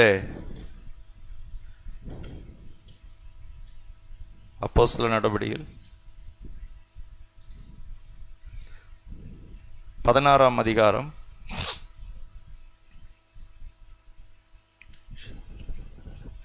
அப்போஸ்தலர் 16:25 வசனம். எல்லாரும் வாசிக்கலாம். அப்போஸ்தலர் 16:25. நடுராத்திரியிலே, இங்கேயும் ஒரு நடுராத்திரி வருது. நடுராத்திரின்னா என்ன அர்த்தம்? அங்கே யாக்கோபு ராத்திரியில எழுந்து ஆண்டவரோடு காத்திருந்து அந்த ஆசீர்வாதத்தை பெற்றுக்கொள்றார். இங்க நடுராத்திரியில இவங்களுடைய ட்ரெஸ் எல்லாம் அடிச்சு கிழிச்சிட்டாங்க, உடம்பெல்லாம் காயம். ஆனா நடுராத்திரியில என்ன செய்யறாங்க? எழுந்து இந்த பவுலும் சீலாவும் 2 பேரும் ஊழியக்காரங்க, ஜெபம் பண்ணி தேவனை துதித்து பாடினார்கள். காவலில் வைக்கப்பட்டவர்கள் அதை கேட்டு கொண்டிருந்தார்கள். ஹல்லேலூயா சொல்லுங்களேன். ஜெபம் பண்ணி தேவனை துதித்து கொண்டிருந்தார்கள். இந்த துதிக்கிறதுனா என்ன தெரியுமா? கவனிங்க. துதிக்கிறது அப்படின்னா அதாவது பிரைஸ் பண்ணுவது. ஆண்டவரை நல்லா பாடி உள்ளத்துல முழு உள்ளத்தோட, ஆண்டவரே நீர் என் பலன், நீர் என் கோட்டை, என் கேடகம், அவருடைய நாமத்தெல்லாம் சொல்லி துதிப்பது. வானத்தையும் பூமியும் உண்டாக்கினவரே, அண்ட சராஸ்திரங்களை உண்டாக்கினவரே, என்னை நேசிக்கிறவரே, என்னை தெரிந்து கொண்டவரே, என்னை மீட்டவரே அப்படின்னு சொல்லி ஆண்டவரை துதித்து, ஆண்டவரே நீரே என்னோடு இருக்கிறீர், நான் அல்ல நீர் எனக்குள்ளே பலனாக இருக்கிறீர், ஆண்டவரே நீர் என் மெய்ப்பராக இருக்கிறீர், ஸ்தோத்திரம். இங்கு சிங்கத்தின் மேலும் விரியன் பாம்பின் மேல் நடந்து போவ அப்படிங்கிறார். ஆண்டவர் சொல்றார், சர்ப்பங்களையும் தேள்களையும் மிதிக்கத்தக்கதாக. இந்த சர்ப்பம் என்பது என்னன்னா பிசாசனுடைய ஆயுதம். வீட்டில் நல்ல சமாதானமா இருக்கும். இந்த சர்ப்பம் எப்போ வருதோ அந்த வீட்டுக்குள்ள ஒரே போராட்டம், பிரச்சனை. சர்ப்பம் என்பது பாவமும் அதற்கு பின்னாடி இருக்கிற பிசாசின் செய்கையும். சர்ப்பம் வஞ்சித்து தான் வரும். அது நான் சர்ப்பம் வர்றேன்னு சொல்லாது, நான் ஒரு பிசாசு வர்றேன்னு சொல்லாது. ஒரு கொம்பை தலையில வச்சுக்கிட்டு கர்த்தருடைய வசனம் இல்லை, கர்த்தருடைய பிரசன்னம் இல்லை, ஜெபம் இல்லை, துதி இல்லை அப்படின்னா அங்க ஒரு இருள் வர ஆரம்பிக்குது. அப்ப அதனால நம்ம வஞ்சிக்கப்படக்கூடாது, அண்டர் எஸ்டிமேட் போடக்கூடாது. அண்டர் எஸ்டிமேட் என்னன்னா நாளைக்கு ஜெபம் பண்ணிக்கலாம், அப்புறம் ஜெபம் பண்ணலாம், அப்புறம் கர்த்தரை தேடலாம், பிள்ளைகளை அப்புறம் கர்த்தருடைய வழிகளில் நடத்தலாம், பரிசுத்தமா இருக்கிறது அப்புறம் செய்யலாம். மோசம் போகாதீங்க. இதை நீங்க இன்னைக்கு கஷ்டப்படுறது உங்க வாழ்க்கையை மகிமையாக்கும், ஆசீர்வாதமாக்கும். இன்னைக்கு நீங்க மனம் திரும்புறது, ஒப்புரவாகுதல் உங்க வாழ்க்கையை வல்லமையாக்கும். நீங்க தள்ளி போடும் போது, அதை தாமதிக்கும் போது நீங்க என்ன செய்யப்படலாம்? அதுல சிக்கிக்கொள்ள வாய்ப்பு இருக்கிறது. பிசாசு என்ன செய்வான்? பொய்யனும், பொய்க்கு அவன் வாயிலிருந்து வர்றதெல்லாம் பொய் தான், முழுக்க முழுக்க பொய். அவன் சொல்லுவான் ஆண்டவரை பத்தி, நீ ஆண்டவரை தேடாத, உன் பலத்தை நம்பு, உன் திறமையை நம்பு, உனக்குள்ள எவ்வளவு ஒண்ணுமே இருக்காது, ஒரு பெருமையை கொடுப்பான். நீ யார் தெரியுமா, எவ்வளவு பெரிய ஆள் தெரியுமா அப்படிமா. அதாவது ஒரு மனுஷன் அழிவுக்கு முன்னானது அகந்தை. நம்ம ஜெபம் பண்ணா கூட நமக்கு மேட்டிமே வரக்கூடாது. நம்ம தனிப்பட்ட வாழ்க்கையில ஆண்டவரை துதித்து ஆராதிக்கிறப்ப கூட இன்னும் ஒரு தாழ்மை. கர்த்தர் நமக்கு நிறைய காரியங்களை நிறைவேற்றி கொடுக்குறப்பெல்லாம் அந்த மகிமையை போய் அவர்கிட்ட கொடுக்கணும். ஆண்டவரே நீங்க தான்ப்பா இதை செஞ்சீங்க, நீங்க எனக்கு கொடுத்த பிள்ளை, நீங்க எனக்கு கொடுத்த பிசினஸ், நீங்க எனக்கு கொடுத்த ஆசீர்வாதம், நீங்க எனக்கு கொடுத்த திருமண வாழ்க்கை, நீங்க எனக்கு கொடுத்த மனைவி, நீங்க எனக்கு கொடுத்த கணவர். அந்த மகிமை என்ன செய்யணும்? அவர் கொடுக்கணும். ஆண்டவரே நீங்க எனக்கு கொடுத்த உணவு, நம்ம கூட்டு சாப்பிட்ற உணவு கூட அது கர்த்தர் கொடுத்ததுங்க. அதை சாப்பிட்றதுக்கு நமக்கு பலன் கொடுத்துருக்கிறார் பாருங்க. ஸ்தோத்திரம். ஆண்டவருடைய நாமத்திற்கு மகிமை உண்டாவதாக. உண்மையிலே நடந்த சம்பவம். ஒரு மனுஷன் படகுல பிரயாணம் பண்ணி நடுக்கடல்ல போய் மாட்டிக்கிட்டாப்புல. ரொம்ப நாள் சாப்பாடே இல்லை, ரொம்ப நாள் சாப்பாடு இல்லை. எப்படி இருக்கும்? அந்த கடல்ல இருக்கிற மீனை எடுத்து சாப்பிட்டு இந்த மாதிரி கஷ்டப்பட்டு அப்புறம் கடைசி உயிர் போகிற நிலையில அவனை காப்பாற்றி கொண்டு போகிறாங்க. அப்புறம் அவன்கிட்ட கேட்குறாங்க, எப்படி நீ பிழைச்ச அப்படின்னா, அப்போ அவன் சொல்கிறான், எனக்கு கிடைச்சதெல்லாம் சாப்பிட்டேன், ரொம்ப கஷ்டமாக இருந்தது, செத்து போயிருவேன் தான் நினச்சேன், எப்படியோ பிழைச்சிக்கிட்டேன். ஆரம்பத்தில் விசுவாச வாழ்க்கையில், ஊழிய பாதையில் சாப்பிட்றதுக்கு கூட ஜெபிக்கணும். ஜெபம் பண்ணி கர்த்தர் கொடுத்தா தான் சாப்பாடு. கொஞ்சம் ஜெபிக்கலைன்னா சாப்பாடு கிடைக்காது. ஆனால் அதில் ஜெபம் பண்ணி பழகும்போது எங்களை நடத்தின ஊழியக்காரங்க சொல்லி கொடுத்தாங்க, முதல்ல கர்த்தர் உங்களை ஒரு 5 ரூபாய்க்கு நம்பணும். 5 ரூபாய்க்கு நீங்கள் ஜெபம் பண்ணி ஆண்டவர்கிட்ட பெற்றுக்கொள்றீங்கன்னு வச்சுக்கோங்க, 50,000 கர்த்தர் கொடுப்பார், பல லட்சங்களை கர்த்தர் கொடுப்பார். நம்மளை நம்பி நம்ம அவரோட பழகும்போது கொஞ்சத்தில் உண்மையாக இருக்கணும். கொஞ்சத்தில் இங்க யாக்கோபு சொல்ற, நான் தேவனை முகமுகமாய் கண்டேன். அவன் அந்த நோக்கத்துல அவன் என்ன செய்யறான்? அந்த பர்பஸ், அந்த எய்ம் அதுல பெற்றுக்கொண்டார். நான் ஆண்டவரை பார்த்துட்டேன். ஆண்டவரை பார்த்துட்டீங்கன்னா உங்களுக்குள்ள பயம் போயிடும். உங்க வாழ்க்கையில வர வேண்டிய அந்த அழிவு, பிசாசு வச்சிருக்கிற திட்டம், அதையெல்லாம் கர்த்தர் நிர்மூலமாக்கி விடுவார். அவர் உங்களுக்காக யுத்தம் பண்ணுவார். பிரியமானவர்களே, அப்ப சாப்பாடே இல்லாத போது திரும்ப அந்த சாப்பாடு கிடைச்சா எப்படி இருக்கும்? எவ்வளவு சந்தோஷமா இருக்கும், எவ்வளவு அமிர்தமா இருக்கும், எவ்வளவு ஒரு இதா இருக்கும். இங்கே சொல்லப்பட்டிருக்கு, வாசிக்கலாம். அப்போஸ்தலர் 16ஆம் அதிகாரம், சீக்கிரமா அப்போஸ்தலர் 16 21ஆம் வசனத்திலிருந்து வாசிக்கலாம். அப்போஸ்தலர் 16:21. ரோமராகிய நாம் ஏற்றுக்கொள்ளவும் அனுசரிக்கவும் தகாத முறைமைகளை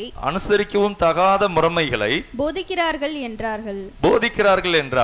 அப்பொழுது ஜனங்கள் கூட்டம் கூடி அவர்களுக்கு விரோதமாக எழுப்பினார்கள். அதிகாரிகள் அவர்கள் வஸ்திரங்களை கிழித்து போடவும் அவர்களை அடிக்கவும் சொல்லி வாசிங்க. அவர்களை அநேக அடி அடித்த பின்பு சிறைச்சாலையிலே வைத்து அவர்களை பத்திரமாய் காக்கும்படி சிறைச்சாலைக்காரனுக்கு கட்டளையிட்டார்கள். அவன் இப்படிப்பட்ட கட்டளையை பெற்று அவர்களை உட்காவலறையிலே அடைத்து அவர்கள் இங்க வாசிக்கிறோம். உங்க வாழ்க்கையில எல்லாமே முடிந்து போனது போல இருக்கா? அநேக அடிகள், அந்த வஸ்திரம் கிழிந்து போச்சு, உடலெல்லாம் ரத்தம் வடியுது. இவங்களுக்கு எந்த விதமான சப்போர்ட்டும் கிடையாது. இவங்களுக்கு ஆயுதம் என்ன தெரியுமா? இவங்க ஜெபிக்கிறது ஒரு ஆயுதம், ஆண்டவரை துதிக்கிறது ஒரு ஆயுதம். அந்த வேதனையிலிருந்து மனதை எங்க கொண்டு போறாங்க அப்படின்னா ஆண்டவருக்கு நேரா கொண்டு போறாங்க. ஜீசஸ் அப்படின்னு சொல்லி அந்த நடுராத்திரியில ஆராதிக்கிறாங்க. கொஞ்ச நேரம் நல்ல தேவனை துதித்து பாடுறாங்க, ஆண்டவருடைய நாமத்தை உயர்த்துறாங்க. எங்கெல்லாம் துதிக்கிறாங்களோ அந்த இடத்துல கர்த்தருடைய வல்லமை இறங்கும். அங்கு கர்த்தருடைய நாமத்தினால இந்த ஆயுதம் எப்படி இருக்குன்னா பயங்கரமாக இருக்கும். ஸ்தோத்திரம்.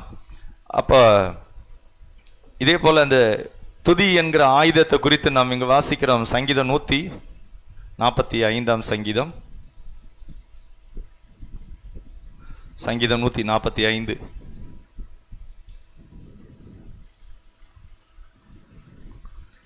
1ஆம் வசனத்திலிருந்து 3ஆம் வசனம் வரை. ராஜாயே என் தேவனே, உம்மை உயர்த்தி உம்முடைய நாமத்தை எப்பொழுதும் என்றென்றைக்கும் ஸ்தோத்தரிப்பேன். நாடோறும் உம்மை ஸ்தோத்தரித்து எப்பொழுதும் என்றென்றைக்கும் உம்முடைய நாமத்தை துதிப்பேன். கர்த்தர் பெரியவரும் மிகவும் புகழப்படத்தக்கவருமாய் இருக்கிறார். இங்கே சொல்லப்பட்டிருக்கு, உமது நாமத்தை துதிப்பேன், உமது நாமத்தை துதிப்பேன். அடுத்து சொல்றாரு, கர்த்தர் பெரியவரும் மிகவும் புகழப்படத்தக்கவருமாக இருக்கிறார். பாருங்க, அப்போ இந்த துதி என்பது ஒவ்வொரு இடங்களையும் வருது. சங்கீதம் 147:1 கர்த்தரை துதியுங்கள், நம்முடைய தேவனை கீர்த்தனம் பண்ணுகிறது நல்லது, துதித்தலே இன்பமும். அப்ப நம்ம வீட்டுக்குள்ள அழுகையின் சத்தமும் துக்கத்தின் சத்தமும் அல்ல, கவலையும் அநேக பிரச்சனைகளும் அல்ல, நல்லா துதிக்கிற ஒரு சத்தம். உங்க வீட்டுக்குள்ள உட்காந்து 1 மணி நேரம் இரவெல்லாம் துதிக்கிறீங்க, இரவெல்லாம் வார்த்தைகளை சொல்லி சொல்லி சொல்லி ஸ்தோத்திரம் பண்றீங்க. யாக்கோபு நடுராத்திரியில எழுந்தார், அந்த இரவில எழுந்து. இங்க பவுலும் சீலாவும் என்ன செய்யறாங்க? நடுராத்திரியில எழுந்து. அப்படின்னா என்ன அர்த்தம்? அந்த நேரம் ரொம்ப டயர்ட் ஆயிரும், பலனே இருக்காது. ஆனா ஒரு சில நேரம் வியாதி வந்த போது மனுஷன் என்ன செய்ய முடியாது, தூங்கவே முடியாதுங்க. ராத்திரி எத்தனையோ நாள் ஆயிரும் தூங்கி, 1 நாள் 2 நாள் 10 நாள் கூட தூக்கம் இல்லாம போயிடும். ஆனா இதெல்லாம் வர்றதுக்கு முன்னாடி ஆண்டவருடைய மறைவிடத்துக்குள்ளாக போய், வல்லமைக்குள்ளாக போய், நம்ம ரொம்பவும் பயப்பட தேவையில்லை. ஐயோ பிசாசு ரொம்ப மோசமா, அப்படி பயப்பட தேவையில்லை. அவன் உங்களை கண்டா ஓடுவான். ஹல்லேலூயா. பவுலும் சீலாவும் துதித்த போது அந்த சிறைச்சாலையின் கதவுகள் அசைந்தது, கட்டுகள் எல்லாம் கலண்டது. இந்த சிறைச்சாலை அது இடிந்து போகிற அளவுக்கு, உள்ள இருக்கிறவங்களுடைய கட்டுகள் எல்லாம் கலண்டு போகும் அளவுக்கு அந்த ஆயுதத்தை பாருங்க. துதி என்னும் ஆயுதம். முதல் ஜெபிக்கிறாங்க, அது ஒரு ஆயுதம். தெரிந்து கொள்ளப்பட்டவங்க இப்படிப்பட்ட வல்லமையோடு இருப்பாங்க. உங்களுக்குள்ளேயும் எனக்குள்ளேயும் இந்த வல்லமை வேணும். இந்த வல்லமைக்காக தான் ஆண்டவர் நம்மை தெரிந்து கொண்டார். அப்படி வல்லமையாக இருக்கணும், வெறுமையா இருக்கக்கூடாது, பலவீனமா இருக்கக்கூடாது. ஒரு ஏரியால இருந்து இன்னொரு ஏரியாவுக்கு ஒரு நாய் போச்சுன்னா, பலவீனமான நாய் இருந்தா பலமுள்ள நாய் என்ன செய்யும்? எல்லாம் சேர்ந்து பயங்கரமா துரத்தி விட்டுரும். பலவீனம் உங்களுக்குள்ள இருக்குமானால், உங்களுக்கு இந்த பலவீனம் உங்க வாழ்க்கைக்கு பயத்தை கொண்டு வரும். உங்களுக்கு முன்னேற முடியாதபடி போராடுவீங்க. ஆனா நீங்க பலமாய் இருக்கும் போது, அந்த பலம் என்பது கர்த்தரை துதிப்பது, கர்த்தரை ஸ்தோத்தரிப்பது, கர்த்தர் சமூகத்திலே காத்திருப்பது. அது ஒரு வல்லமையான ஆயுதம்.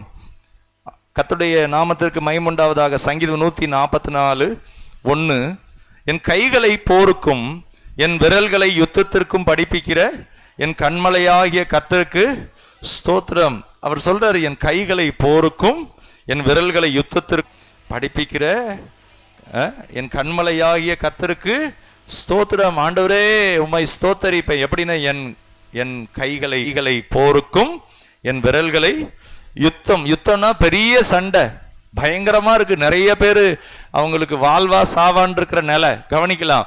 ஆனா இந்த கைகளை பழக்கு வைக்கிறவர் கர்த்தர். உங்க கைகளை காமிங்களேன், என் கைகளை பழக்கு வைக்கிறவர். ஹல்லேலூயா. இங்க சொல்லுங்களேன், படிப்பிக்கிற கர்த்தர். சொல்லுங்களேன், படிப்பிக்கிற என் கண்மலையாகிய கர்த்தருக்கு ஸ்தோத்திரம். ஹல்லேலூயா. ஆண்டவருடைய நாமம் மகிமைப்படுவதாக. பாருங்க, அப்போ இந்த கர்த்தர் இப்படிப்பட்ட மகத்தான காரியங்களை துதிக்கும் போது அவர் செய்கிறார். துதிக்கிறவங்க மேல கர்த்தர் அப்படிப்பட்ட கிரியைகளை செய்கிறார், பலத்த காரியங்களை செய்கிறார். சங்கீதம் 147, சங்கீதம் 147 7ஆம் வசனம். கர்த்தரை துதியுடன் பாடி கொண்டாடுங்கள், நம்முடைய தேவனை சுரமண்டலத்தால் கீர்த்தனம் பண்ணுங்கள். இங்க சொல்லப்பட்டிருக்கு, துதியுடன் பாடி கொண்டாடுங்கள். அந்த பவுலும் சீலாவும் துதியுடன் என்ன செஞ்சாங்களாம்? சொல்லுங்களேன், பாடி கொண்டாடினார்கள். சொல்லுங்களேன், கொண்டாடினார்கள். கொண்டாடுறதுன்னு என்ன? ஒரு கல்யாண வீட்டில் ஒரு பெரிய விருந்து கொடுக்குறாங்க. என்னென்ன சாப்பாடு இருக்கு அதில்? ஃபிஷ் கிரேவி இருக்கு, அப்புறம் ஒவ்வொன்றா இருக்கு, ஒவ்வொரு டிஷ் இருக்கு. உங்களுக்கு என்ன வேணுமோ சாப்பிடுங்க. அங்கே ஒரு பெரிய கொண்டாட்டம், ஒரு பெரிய சந்தோஷம் இருக்கும். இங்க சொல்லப்பட்டிருக்கிறது, கர்த்தரை நீங்க என்ன செய்யுங்க? பாடி கொண்டாடுங்கள். ஆண்டவர் இயேசுவை, அவர் சிந்தின இரத்தம், அவர் பட்ட பாடுகள், அவர் அவமானப்பட்டாரே, அவர் வெற்றி சிறந்தாரே, அவர் பிசாசின் தலையை நசுக்கினாரே, மரித்து 3ஆம் நாள் உயிரோடு எழுந்தாரே, அவர் இன்றைக்கும் ஜீவிக்கிறாரே, நம்முடைய தரித்திரத்தை எல்லாம் சுமந்தாரே, நம்முடைய வியாதியெல்லாம் சுமந்தாரே, நமக்கு வாழ்க்கையில வர்ற சாபங்களை சுமந்தாரே. தொடர்ந்து தொடர்ந்து தொடர்ந்து அந்த வேர், சாபம் என்கிற வேர், ஐயோ தப்பவே முடியலையே, மீளவே முடியலையே. அண்டர் எஸ்டிமேட் பண்ணாதீங்க. ஒரு சில காரியம் திரும்ப திரும்ப திரும்ப உங்க வாழ்க்கையில போராட்டமா வருதா? திரும்ப திரும்ப பண பற்றாக்குறை வருதா? திரும்ப திரும்ப வியாதி வருதா? திரும்ப திரும்ப நீங்க ஒரு சில பகுதிகளில் ஏமாற்றப்படுறீங்களா? அந்த வேர் இருக்கு. என்ன வேர்? சாபம். அதை இயேசு சுமந்து இருக்கிறார். அவரை உயர்த்தி கொண்டாடுங்க. ஆண்டவரே, பிலிப்பியர் 4:4 போட்டிருக்கு, கர்த்தருக்குள் எப்பொழுதும் சந்தோஷமே. அது வருகையை குறித்த வார்த்தை. ஏன் தெரியுமா? அவர் வரப்போகிறார். ஹல்லேலூயா.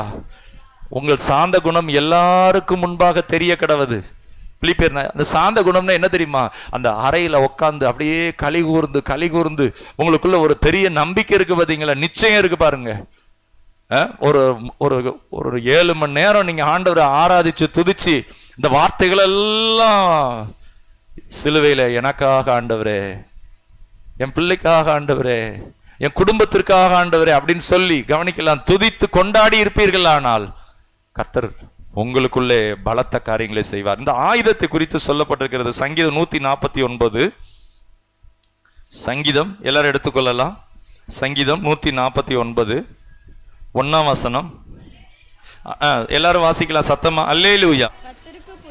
கர்த்தருக்கு புதுப்பாட்டை பாடுங்கள், பரிசுத்தவான்களின் சபையிலே சொல்லுங்களேன், அவருடைய துதி விளங்குவதாக.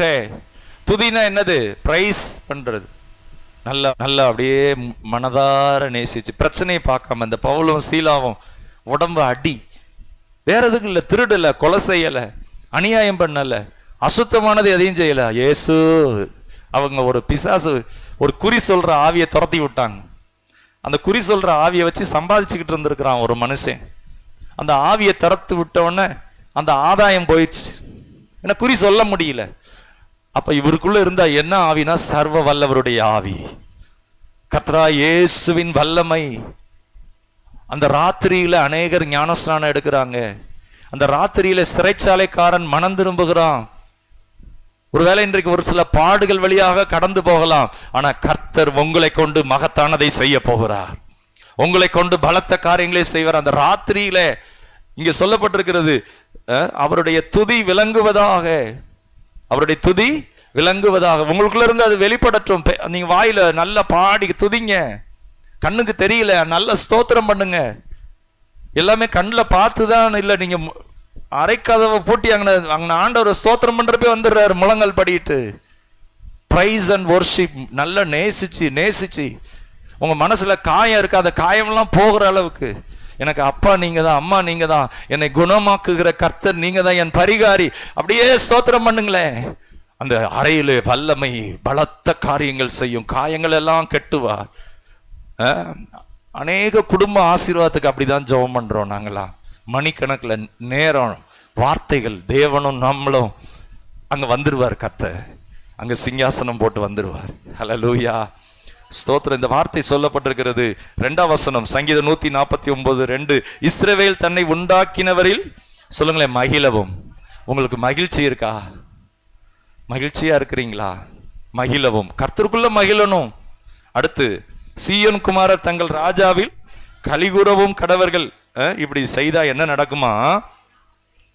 அவருடைய நாமத்தை நடை துதித்து தம்புரினாலும் கிண்ணறத்தினாலும் அவரை கீர்த்தனம் பண்ண கடவர்கள்.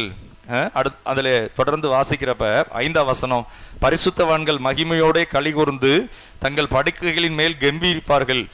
எல்லாரும் வாசிக்கலாமா? 6ஆம் வசனம், ஜாதிகளிடத்தில் சொல்லுங்களேன் பழி வாங்கவும். பழி வாங்குவோம்னா புரியுதுங்களா? கர்த்தர் மனசுல வச்சுக்கிட்டே இருப்பார். இது ஒரு அசுத்த ஆவி இந்த வீட்டுக்குள்ள வந்து வேலை செய்யுது. இந்த ஆண்டோடைய பிள்ளைங்க கிட்டத்தட்ட வந்து வேலை செய்யுது. ஆண்டவர் பழி வாங்க வருவா. என் பிள்ளை மேல கை நீட்டுறியா? என் நாமத்தை கனம் பண்றவங்க மேல நீ வர்றியா? உன்னை விட மாட்டேன், நான் பழி வாங்குவேன். துதிக்கிற பிள்ளைகளுக்காக கர்த்தர் இறங்குவார். சொல்லுங்களேன் பழி வாங்கவும். ஆண்டவர் பழி வாங்குவாரா? ஆமாங்க. உங்களை அடிச்சுக்கிட்டே இருக்கிறாங்க, உங்களால தாங்கவே முடியல, ஓடிக்கிட்டே இருக்கிறீங்க. திரும்பி இப்படி நின்று இயேசுவே அப்படின்னு சொல்லி அறையில உட்காந்துட்டு வேலை செய்யற இடத்துல போய் நின்று பாருங்க, பழி வாங்க ஆரம்பிப்பாரு. என் பிள்ளை மேல வாயை எதுக்கு திறக்கிற?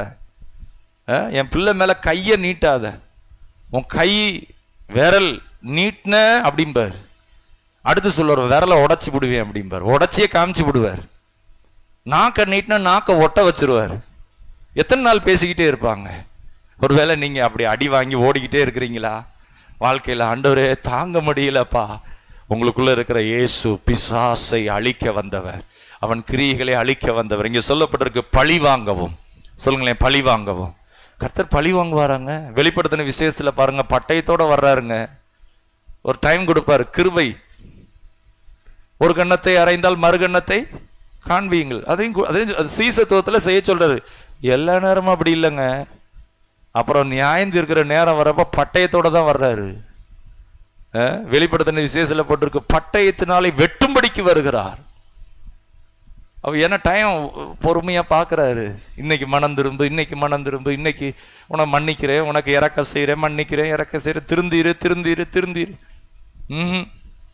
பைபிள்ல ஆகாபு என்கிற ராஜா, அவள் மனைவி ஏசபேல், தவறான விக்கிரக ஆராதனை, அங்க இருக்கிற அந்த தேசத்தின் ஜனங்களை எல்லாம் தப்பான வழியில கொண்டு போறாங்க.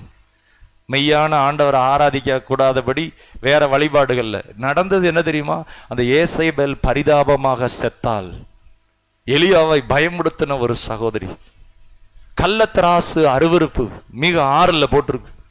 பொய்யானபடி ஆதாயம் செய்யக்கூடாது, அது நம்ம வீட்டுக்கு வரக்கூடாது. அது நம்மளை என்ன செய்யும்? அந்த பணம் வீட்டுக்குள்ள இருந்து கூப்பிடுமா, ஊன்னு கூப்பிடுமா. கள்ளத்தராசு கர்த்தருக்கு அருவருப்பானது. பொய்யான மரக்கால், அளவு தப்பா போடுறது. அன்னைக்கு ஒரு பால்கார் பால் ஊத்துனாரு. ஏனே உங்க அந்த பால் ஊத்துறத கொஞ்சம் திருப்பி காமிங்கனே அப்படின்னு. என்னன்னா அந்த இதை உள்ள நல்லா சப்பி இப்படி வச்சிருக்கிறாரு. என்னன்னே இது, 1/2 லிட்டர் பாலுக்கு உள்ள என்ன செஞ்சிருக்கிறாரு? நல்லா வளைச்சி வச்சிருக்கிறாரு. அப்புறம் எக்ஸ்ட்ரா ஊத்துற மாதிரி ஊத்துறாரு. ஏன்னா ஜனங்களுக்கு என்ன செய்யணும்? எக்ஸ்ட்ரா. அவர் சொல்றாரு எக்ஸ்ட்ரா ஊத்துறனே, அதுக்காக இப்படி இதெல்லாம் செஞ்சு வச்சிருக்கோம். ஏன்னா பால் நிறைய ஊத்துறாங்கன்னு காமிக்கணும் பாருங்க. சரி, கரெக்டா அளவா ஊத்துறாருன்னு வச்சுக்கோங்க. அந்த பின்னாடி இருக்கிறதெல்லாம் இப்படி நல்ல உள்ள 1/2 லிட்டர் அந்த இது இருக்கும் பாத்தீங்களா, அது எப்படி இருக்கு? இப்படி ஸ்தோத்திரம். கள்ளத்தராசு கர்த்தருக்கு அருவருப்பானது. ஹல்லேலூயா. இங்கே வாசிக்கிறோம் சங்கீதம் 149, ஜாதிகளிடத்தில் பழி வாங்கவும். சொல்லுங்களேன், பழி வாங்கவும். நீங்க ஒடுங்கி போயிட்டீங்களா? நீரோட இருக்கிறீங்களா? மீண்டும் மீண்டும் ஆண்டவரே அவமானம், மீண்டும் மீண்டும் அழுதுகிட்டே இருக்கிறோம். ஐயா, இந்த காரியம் என்னன்னே தெரியல, எங்களால ஜெயிக்கவே முடியலப்பா, பலன் இல்ல. இயேசுவே, இந்த பவுலும் சீலாவும், ஐயா நாங்க கொலை செய்யல, கள்ளத்தராசு பிடிக்கல, பிறர் குடும்பத்தை கெடுக்கல, நல்லா இருக்கிறதுக்காக சொன்ன ஐயா, நல்லா இருக்கிறதுக்காக சொன்னோம். ஆனா இப்ப அடி வாங்குறோம் ஆண்டவரே. ஒருவேளை நீங்க இயேசுங்கிற நாமத்துக்காக ஏதோ ஒரு தீமை உங்களை தொடருதா, கர்த்தர் பழி வாங்குவார். துதிக்கும் போது, துக்கத்தோட இருக்கிறப்பல்ல, முடங்கி உட்கார்றப்பல்ல, எழும்பும் போது, களி கூறும் போது, கொண்டாடும் போது. பிலிப்பியர் 4 போட்டிருக்கு, கர்த்தருக்குள் எப்பொழுதும் என்னங்க சந்தோஷமா இருக்கு? சிரிச்சுக்கிட்டே இருக்கிறதா? இல்லைங்க, அவர் நாமத்தை ஸ்தோத்திரிங்க. இந்த யாக்கோபு ஒரு இஸ்ரவேலாக ராத்திரியிலே எழுந்திருந்து, பவுலும் சீலாவும் நடுராத்திரியிலே அடியெல்லாம் வாங்கி மிரட்டி அவங்க கிண்டல் பண்ணி ஓஞ்ச பிறகு, இப்ப இவங்களுக்குள்ள இருக்கிற இயேசு, உங்களுக்குள்ள இயேசு இருக்கிறார், மறந்துடாதீங்க. உங்களுக்குள்ள வாக்குத்தத்தம் இருக்கு, மறந்துடாதீங்க. உங்களுக்குள்ள பரலோக வல்லமை இருக்கு, மறந்துடாதீங்க. செத்த அவயங்களை உயிர்ப்பிக்கிற ஆவியானவர் இருக்கிறாரு, மறந்துடாதீங்க. பிசாசு சொல்லுவா இதெல்லாம் எதுவுமே இல்லை அப்படிமா. அவர் இரத்தத்தினாலே உங்கள் பாவம் மன்னிக்கப்படும், அந்த கிருபை கிடைக்கும், மறந்துடாதீங்க. அதெல்லாம் மறைச்சிருவான். அவர்கிட்ட போங்க. இந்த யாக்கோபு போறாரு, பெற்றுக்கொண்டார். நான் ஒரு எத்தனை ஆண்டவரே, என்னை ஆசீர்வதிங்கப்பா, உமக்கு நன்றியா இருப்பேன், என்னை உயிர்ப்பீங்க ஆண்டவரே. சோ பெற்றுக்கொண்டார். இங்க சொல்லப்பட்டிருக்கு, ஜாதிகளிடத்தில் பழி வாங்கவும். ஜாதிகளிடத்தில் கர்த்தர் பழி வாங்குவாரா? எனக்கு தாங்கவே முடியல ஆண்டவரே, தாங்கவே முடியல ஆண்டவரே. ஒரு சில நேரம் நம்ம என்ன செய்வாங்க, நம்மளை போட்டு ஒடுக்கி மிதிச்சு நம்ம மேல நடந்து, இன்னும் பேசுவியா, மிதிடா, இன்னும் மிதி, ஏதாவது வாயை திறப்பியா, அடி ஒரு அடி. ஐயோ தாங்க முடியல. இந்த பவுலும் சீலாவும், இந்த பவுல் நிறைய படித்த மனிதன், பெரிய செல்வந்தர். அந்த நாட்கள்ல 2 டேக்ஸ் பைபிள்ல சொல்லப்பட்டிருக்கு, 2 கப்பலுக்கு சொந்தக்காரராம். கமாலியல் பாதத்துல படித்த மனிதன், ஒரு ரொம்ப நல்ல பிரில்லியண்டான ஆளு, அநேக திருச்சபைகளை ஸ்தாபித்தவர். அடிக்கிறோம், சொத்துன்னு அடிக்கிறோம், உடம்பெல்லாம் காயம். ஆனா அந்த காயங்களை கட்டுகிற இயேசு அங்கு இறங்கி வந்தார், பழி வாங்க வந்தார். அடுத்து ஒரு வார்த்தை சொல்லப்பட்டிருக்கு, எல்லாம் சொல்லுங்களேன், ஜாதிகளிடத்தில் பழி வாங்கவும், ஜனங்களை தண்டிக்கவும், ஜனங்களை தண்டிக்கவும். அடுத்து ஒரு வார்த்தை சொல்லப்பட்டிருக்கு, அவருடைய ராஜாக்களை, சொல்லுங்களேன், அவர்களுடைய ராஜாக்களை. ஹல்லேலூயா. ஒரு நாட்டில் இருக்கிறதுலே ரொம்ப ஃபேமஸான ஆள் யாரு, செல்வாக்கான ஆள் யாரு? ராஜா. ஹல்லேலூயா. ராஜாவை கெட்டினா என்ன ஆயிரும்? ஒரு ஒரு ஸ்டேட் இருக்கு, ஒரு மாநிலத்தில், அந்த நாட்டில் இருக்கிற முதலமைச்சரை சுத்தி கெட்டி போட்டா, அவங்கள சுத்தி இருக்கிற முக்கியமான அமைச்சர்கள் எல்லாம் கெட்டி போட்டா, புரியுதுங்களா? ஒண்ணுமே நடக்காதுங்க, எல்லாம் டோட்டலா இதாயிரும். ஆனா வேதம் சொல்லுகிறது, பிசாசு ஆளுகை செய்கிற அப்படிப்பட்ட ராஜ்யம், பிசாசின் ராஜ்யத்தையும் அதனுடைய எல்லாவற்றையும் கெட்டவும், பிசாசின் கிரியைகளை கட்டத்தக்கதாக, அதை மேற்கொள்ளத்தக்கதாக, உங்க வீட்டுக்குள்ள வந்த தரித்திரம், உங்க வீட்டுக்குள்ள வந்த துக்கமான சம்பவங்கள், உங்க வீட்டுக்குள்ள வந்த அநேக இழப்புகள், அநேக அவமானங்கள், அதை நீங்க கெட்டத்தக்கதாக. அந்த வார்த்தையை கவனிங்க, ராஜாக்களை சங்கிலிகளால். சொல்லுங்களேன், சங்கிலிகளால். சொல்லுங்களேன், சத்தமா சொல்லுங்களேன், சங்கிலிகளால். சங்கிலினா எப்படி இருக்கும்? வெயிட்டா இருக்குமா? வெயிட்டே இல்லாம இருக்குமா? நல்ல வெயிட்டா இருக்கும். கப்பலுக்கெல்லாம் பார்த்தா பெரிய சங்கிலி இருக்கும், பெரிய பெரிய கப்பலுக்கு அந்த நங்கூரத்தை போடுவாங்க. அந்த சங்கிலி எப்படி இருக்கும்னு நல்ல பெருசு பெருசா இருக்கும். ஆனா கண்ணுக்கு தெரியாத விதத்துல ஆண்டவர் பிசாசின் ராஜ்யத்தை உங்க வீட்டுக்குள்ள ஆண்டாண்டு காலமாய் உங்களை அடிமைப்படுத்தி, உங்களை நசுக்கின, ஒடுக்கின, அல்லது உங்களுக்கு வர வேண்டிய நன்மைகளை தடை பண்ணின அப்படிப்பட்ட பொல்லாத ஆவிகளை அவர் கெட்டுவார். எப்படி கட்டுவார்? சங்கிலிகளாலே. சொல்லுங்களேன், சங்கிலிகளாலே. ஹல்லேலூயா. உங்க கண்ணுக்கு தெரியாதுங்க, அவர் கட்டிடுவார். எப்ப தெரியுமா? நீங்க துதிக்கும் போது. ஃபர்ஸ்ட் ஜெபிக்கிறப்ப, அடுத்து துதிக்கிறப்ப. இங்க இன்னொரு வார்த்தை சொல்லப்பட்டிருக்கிறது, மேன்மக்கள்லாம் உலக பார்வையில மேன்மையா இருக்கிற ஆளு, பெரிய ஆளுங்க, அப்படி ஆளு, இப்படி ஆளு. பேதுரு ராத்திரி பேதுருக்காக ஊக்கமா ஜெபம் பண்றாங்க சபையார். ஏரோது ராஜாவுக்கு எல்லாரும் கை தட்டுறாங்க. யூதர்கள், இப்படி ஒரு ராஜா வேணுமே. இயேசு நாமத்தை சொல்ற ஒவ்வொரு அப்போஸ்தலரையா வெட்டிக்கிட்டு இருக்கிறாருங்க இந்த ராஜா. யாக்கோபு, அடுத்து பேதுரு, சீஃபா இருக்கிறவர், திருச்சபைக்கு ரொம்ப ஹெட்டா இருக்கிறார். இவர் ஒரு போடு போட போறார் ராஜா. மேன் மக்கள், அவங்க மேன்மையான ஆளு, ஆயுதம் இருக்கு, அதிகாரம் இருக்கு, செல்வாக்கு இருக்கு. யாருங்க அவங்கள போய் ஒடுக்குவா? யாருங்க அவங்கள கெட்டுவா? வருவார் கர்த்தர். ஏரோத ஒரே அடி அடிச்சார், புழுத்து செத்தான். கர்த்தர் அடித்தார். பைபிள்ல போட்டிருக்கு, தேவன் அவனை அடித்ததினாலே. மேன்மக்கள்ங்க. ஏரோதுன்னா யார் தெரியுமா? கிங். ராஜாவை யாரா கை வைக்க முடியுமா? கர்த்தர் வச்சார்னா அவன் சாவான். ஒரு சில ஆளுக்கு ஆண்ட டைம் கொடுப்பாரு, உனக்கு கிரேஸ் கொடுக்குறேன், போ திருந்து, உன்னை மன்னிக்கிறேன் திருந்து. அதையும் கேட்கல அப்படின்னா என்ன நடக்குதுன்னா, ஏரோதை கர்த்தர் அடித்தார், அவன் செத்தான். ஆண்டவர் நோக்கம் கொல்லணுங்கிறது இல்லை, அவனுக்கு இரக்கம் கொடுக்குறார், கிருபை கொடுக்குறார். திருந்தி இருப்பா, வேண்டாம், கள்ளத்தராசு வேண்டாம், பீலையாமுடைய செய்கை வேண்டாம், பாலாக் ராஜாவுடைய தவறான வழிபாடு, கர்த்தருடைய பிள்ளைகளுக்கு விரோதமான தவறான அப்படிப்பட்ட செய்கைகளை செய்கிற கூட்டத்தோடு இருக்கிற உறவு வேண்டாம். அது ரொம்ப நாள் நீடிக்காது. ஆனா கர்த்தர் அவர் பிள்ளைகளுக்கு நீதியாக, இரக்கமாக, அவர் உண்மையுள்ளவராக இருப்பார். அடுத்து சொல்லப்பட்டிருக்கிறது, ராஜாக்களை சங்கிலிகளாலும் அவருடைய மேன்மக்களை இருப்பு விலங்குகளாலும் கெட்டவும், எழுதப்பட்ட நியாய தீர்ப்பை அவர்கள் பேரில் செலுத்தவும். சொல்லுங்களேன், எழுதப்பட்ட நியாய தீர்ப்பு. சத்தமா சொல்லுங்க, எழுதப்பட்ட நியாய தீர்ப்பு. யாத்திராகமம் புஸ்தகம் 15 போட்டிருக்கு, அவர்களை பிடிப்பேன், தொடர்வேன், அவர்களை கட்டுவேன், அழிப்பேன் அப்படின்னு சொல்லி பின்னாடி பார்வோன் வர்றான். கொஞ்ச நேரத்தில் பிடிச்சிருவேன், அவங்ககிட்ட ஆயுதமே இல்லை அப்படின்னு இந்த எபிரேய ஜனங்கள், இந்த இஸ்ரவேலர்கள் ஓடுறாங்க. முன்னாடி செங்கடல், பின்னாடி இந்த இராணுவம். சத்தம் கேட்குது, அந்த ரதத்தினுடைய சத்தம் கேட்குது, கட கட கட கட கடன்னு அப்படி இந்த குதிரையுடைய சத்தம்லாம் கேட்குது. ஆனால் இவங்களுக்கு முன்னாடி கர்த்தருடைய மேகஸ்தம்பம், இவங்களுக்கு பின்னாடி அக்னி ஸ்தம்பம். கர்த்தர் பாதுகாத்துக்கிட்டே வர்றார், ரெண்டையும் ஒன்றும் சேர விட மாட்டார். அடுத்து என்ன நடந்தது தெரியுமா? அவன் பிடிப்பேன், அழிப்பேன்னு சொன்னான் பார்த்தீங்களா, அவனை கர்த்தர் அழித்தார். யாரை கர்த்தர் அழித்தார்? இந்த எகிப்தினுடைய இராணுவத்தை கர்த்தர் அழித்தார். அதான் எழுதப்பட்ட நியாய தீர்ப்பு. அவனை நடுக்கடல்ல வச்சு கர்த்தரை அழிக்கணும். இவங்க அந்த கடல்ல நடந்து வெளியேறி போறாங்க.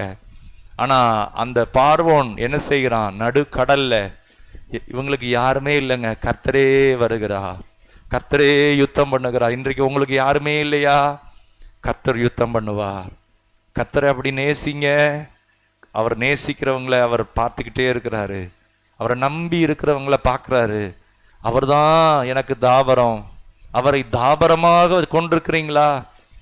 மனுஷனை தாபரமா கொல்லல, அல்லது வேற பணம் சொத்து அதல்ல, கர்த்தர் தான், இயேசு தான் தாபரமா வச்சிருக்கிறீங்களா? நேரம் எடுத்து அவரோடு அமர்ந்து நல்ல சந்தோஷமா களி கூறுறீங்களா? உத்தமமா ஆராதிக்கிறீங்களா? இங்கு சொல்லப்பட்டிருக்கிறது, எழுதப்பட்ட நியாய தீர்ப்பை அவர்கள் பேரில் செலுத்தும். எல்லாரும் வாசிக்கலாம். அவர்கள் வாயில் 8ஆம் வசனம், கர்த்தரை உயர்த்தும் துதியும். சொல்லுங்களேன், அவர்கள் வாயில் கர்த்தரை உயர்த்தும் துதியும். இது ஒரு ஆயுதங்க. அப்படிப்பட்டவங்களை கண்டா பயப்படுவாங்க. நீங்க மனுஷன்ட்ட போய் கெஞ்ச வேண்டியதே இல்லை, தயவுசெய்துங்க எங்களுக்கு கெஞ்சு கொடுங்க இல்லைங்க. நீங்க போறதுக்கு முன்னாடி அங்க கர்த்தருடைய பிரசன்னம் போயிருக்கும். நீங்க ஒரு இடத்துக்கு போறதுக்கு முன்னாடியே கர்த்தர் அங்க ஆயத்தமா இருப்பார். என்ன தெரியுமா? வாயில் கர்த்தரை உயர்த்தும் துதி. வாயில உட்கார்ந்து அழுகை, ஐயோ எனக்கு தான் பிரச்சனை, ஐயோ என் வாழ்க்கையில ஒரு நாள், அது இல்லைங்க, துதி. ஸ்தோத்திர ஆண்டவரே, ஸ்தோத்திர ஆண்டவரே. பாட்டு, மறவாமல் நினைத்தீரையா, பிராணனை அழிவுக்கு தப்புவித்தீரையா, அக்கிரமங்களை மன்னித்தீரையா, நன்றியப்பா, ஸ்தோத்திரம். அவர் செய்த உபகாரங்களை எல்லாம் ஸ்தோத்திரம் ஸ்தோத்திரம் ஸ்தோத்திரம். அங்கே சொல்லப்பட்டிருக்கிறது, அவர்கள் கையில் இருபுறமும் கருக்குள்ள பட்டயமும். இந்த கணம் அவருடைய பரிசுத்தவான்கள் யாவருக்கும் உண்டாகும். அப்ப இந்த சங்கீதம் 91 இந்த தாபரமாக, அது ஒரு, இந்த துதி என்பது ஒரு ஆயுதம். துதி என்பது ஆயுதம். அதுல சொல்லப்பட்டிருக்கு, வாதை உன் கூடாரத்தை. அதை தெரிந்து கொள்ளப்பட்டவங்க வீட்டுல வாதை இருந்தா, அந்த வீட்டுக்குள்ள ஏதாவது ஒரு சில போராட்டம் இருந்தா, அங்க என்ன இல்லை தெரியுமா? கர்த்தரை சேவிக்கலைங்க, கர்த்தரை சந்தோஷமா தேடல. ஒரு சிலர் சந்தோஷமா சீரியல் பார்க்குறாங்க. இந்த சீரியல்ல வர்ற ட்ரெஸ்ஸு, அவங்க போட்டு வர்ற அந்த லிப்ஸ்டிக், என்னென்ன டிசைனா, இல்லைங்க அதெல்லாம் சேவிக்காதீங்க, உதவாது. அது பார்க்குறப்ப வேணா நல்லா இருக்கும், ஓ டிவியில் நல்லா இருக்கு, உதவாதுங்க. ஆனால் நீங்கள் தனியாக உட்காந்து அவரோடு உட்காந்து துதித்து துதித்து உயர்த்தி உயர்த்தி உத்தமமாய் அவரை தேடி கர்த்தர் வருவார், உங்களுக்காக வருவார், உங்களுக்கு அவர் யுத்தம் பண்ணுவார். நீங்கள் இருக்கிற இடத்துல பயப்படுவாங்க ஜனங்கள். உங்களுக்குள்ள அப்படிப்பட்ட ஒரு பிரசன்னத்தை கர்த்தர் உண்டாக்குவார். கர்த்தர் அப்படிப்பட்ட மகத்தானதை செய்வார். சங்கீதம் 100வது சங்கீதம், சங்கீதம் 100 4ஆம் வசனம், அவர் வாசல்களில் துதியோடும். அவர் வாசல்களில், அந்த வாசல்னா என்னன்னா அந்த கர்த்தருடைய ஆலயம். இன்னும் சொல்ல போனா உங்க இருதயம் என்னும் வாசல், அதுல என்ன இருக்கும்னா துதி. அப்படியே கர்த்தரை துதித்து, அவர் வாசல்களில் துதியோடும், அவர் பிரகாரங்களில் பிரவேசித்து அவரை துதித்து அவருடைய நாமத்தை ஸ்தோத்தரியுங்கள். சொல்லுங்களேன், ஸ்தோத்தரியுங்கள். ஆண்டவருக்கு மகிமை உண்டாகட்டும். கடைசியாக இந்த பகுதி பாருங்க, சங்கீதம் 91 வாக்குத்தத்தத்தை பாருங்க, பொல்லாப்பு உனக்கு நேரிடாது. அப்ப தெரிந்து கொள்ளப்பட்டவங்களுக்கு பொல்லாப்பு நேரிடாது. சொல்லுங்களேன், பொல்லாப்பு எனக்கு நேரிடாது. சொல்லுங்களேன், பொல்லாப்பு எனக்கு நேரிடாது. வாயை திறந்து பொல்லாப்பு நேரிடும் நேரிடும் நேரிடும் நேரிடும். என்னங்க இது? வாயை திறந்தா இது இருந்தா இதுதானா துதி?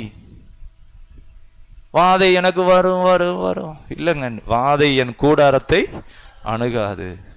ஆனால் நம்ம என்ன செய்கிறோம்? நிறைய பேர் வாயை திறந்து வாதை வந்துருச்சு, வாதை வாதை பெரிய வாதை, உலகத்தில் யாருக்கும் இல்லாத வாதை, வேண்டாங்க நிப்பாட்டிடுவோம்.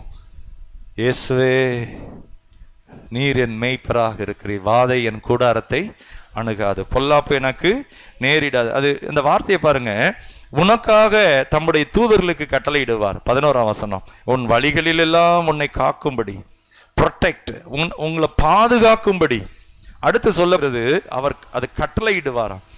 12ஆம் வசனத்துல போட்டிருக்கு, உன் பாதம் கல்லில் இடராதபடிக்கு அவர்கள் உன்னை தங்கள் கைகளில் ஏந்தி கொண்டு போவார்கள்.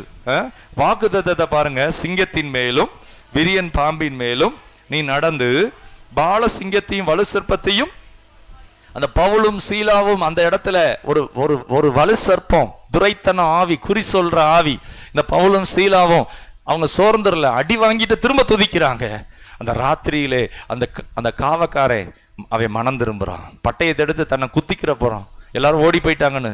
ஆனா பவுல் சொல்றார் உரத்த சத்தமாய், உனக்கு ஒரு கேடும் உண்டாக்காதே, நாங்க இங்கதான் இருக்கிறோம், இங்கதான் இருக்கிறோம், யாரும் போகல. அப்படின்னு என்ன அர்த்தம்? அந்த சிறைச்சாலக்காரங்க எல்லாரும் இந்த பாட்டை கேட்டு அப்படியே கர்த்தருடைய சமூகத்துல பிரசன்னமாய் இருக்கிறாங்க, யாரும் ஓடலைங்க, நாங்க இங்கதான் இருக்கிறோம். ஏன்னா ஒரு மனுஷனை வெளியே விட்டா கூட இவன் தலை போயிரும். போர் சேவகன் எங்கேதான் இருக்கிறோம். அந்த ராத்திரியிலே அவன் காயத்துக்கு மருந்து போடுறாங்க. இதாங்க எழுப்புதல். யாரு அடிச்சாங்களோ அந்த காயங்களுக்குள்ள எண்ணெய் பூசி, எப்படி இருக்கு பாருங்க, எண்ணெய் பூசுறான். அடிச்சவனே என்ன பூசுறான். உங்களை இன்னைக்கு யாரு அடிச்சான், யாரு உங்களை ஒடுக்குனா, அப்படிப்பட்டவங்களே வந்து இந்த முர்தகாய்க்கு வந்து இந்த ஆமான் வந்து என்ன செய்யறான், வஸ்திரம், பொன் வஸ்திரம், அடுத்து கனம் பண்ணப்படுகிற மேன்மையானது, அவன் தான் கொலை பண்றதுக்கு எல்லாம் திட்டம் பண்ணி வச்சிருக்கிறான் ஆமான். இன்றைக்கு உங்களுக்கு விரோதமா ஆமானுடைய ஆவிகள் உங்களை வீட்டை உங்க குடும்பத்தை அழிக்க இப்படி ஸ்கெட்ச் பண்ணி வச்சிருக்கலாம். ஆனா கர்த்தர் வருவார். யூத ராஜசிங்கம் முர்தகாய் துதிக்க ஜெபிக்கிற மனுஷன், எஸ்தர் கர்த்தர் துதிக்கிறவங்க, அந்த கையெழுத்தை குலைத்து போட்டார். எஸ்தரையும் முர்தகாயும் கர்த்தர் உயர்த்திட்டாரு, கனம் பண்ணிட்டார், உயர்ந்த ஸ்தானத்துக்கு கொண்டு போயிட்டாரு. ஒருவேளை அடி வாங்கிக்கிட்டு குனிஞ்சுக்கிட்டே இருக்கலாம், ஆனா ஜெபம் விட்டுறாதீங்க, துதியை விட்டுறாதீங்க, கர்த்தர் உயர்த்துவார். ஹல்லேலூயா. கடைசியா அந்த வாக்குத்தத்தம் வாசிக்கலாம். 14ஆம் வசனம் எல்லாரும் வாசிங்களேன். அவன் என்னிடத்தில் வாஞ்சையா இருக்கிறபடியால், அவன் என் நாமத்தை அறிந்திருக்கிறபடியால் உயர்ந்த அடைக்கலத்திலே வைப்பேன். அவன் என்னை நோக்கி கூப்பிடுவான், நான் அவனுக்கு மறு உத்தரவு அருளி செய்வேன். ஆபத்தில் நானே அவனோடு இருந்து. அந்த வார்த்தையை பாருங்களேன், 14ஆம் வசனம் லவ் அப்படின்னு போட்டிருக்கு, பிகினிங் லவ். அந்த பிகினிங் லவ்னா என்னன்னா, இந்த கல்யாணம் பண்றதுக்கு முன்னாடி நிச்சயம் பண்ணியிருப்பாங்க பாருங்க. நிச்சயம் பண்றப்ப என்ன செய்வாங்க, ஒரு வீட்டில் ஃபோன் பில்லு திடீர்னு 10,000 ரூபா வந்துருச்சு. அப்போ எஸ்டிடி கனெக்ஷன் இருக்கிறது. மாப்பிள்ளை வந்து வெளியூர், பொண்ணு வந்து மதுரை. வெளியூர்ல இருந்து ஃபோன், இங்கிருந்து ஃபோன், அவங்க லெக்சரர், பில்லு வந்தனும் அதிர்ச்சி ஆயிட்டாங்க. அந்த நம்பர் உடனே போய் அந்த யார் ஃபோன் பண்ணாங்கன்னு பார்த்தா 2 நம்பர், இந்த நம்பர்லேருந்து அந்த நம்பருக்கு. அது யாருன்னு பார்த்தா மாப்பிள்ளை வீட்டு நம்பரு. எவ்வளோ பில்லு? 10,000 ரூபா பில்லு. என்ன தெரியுமா?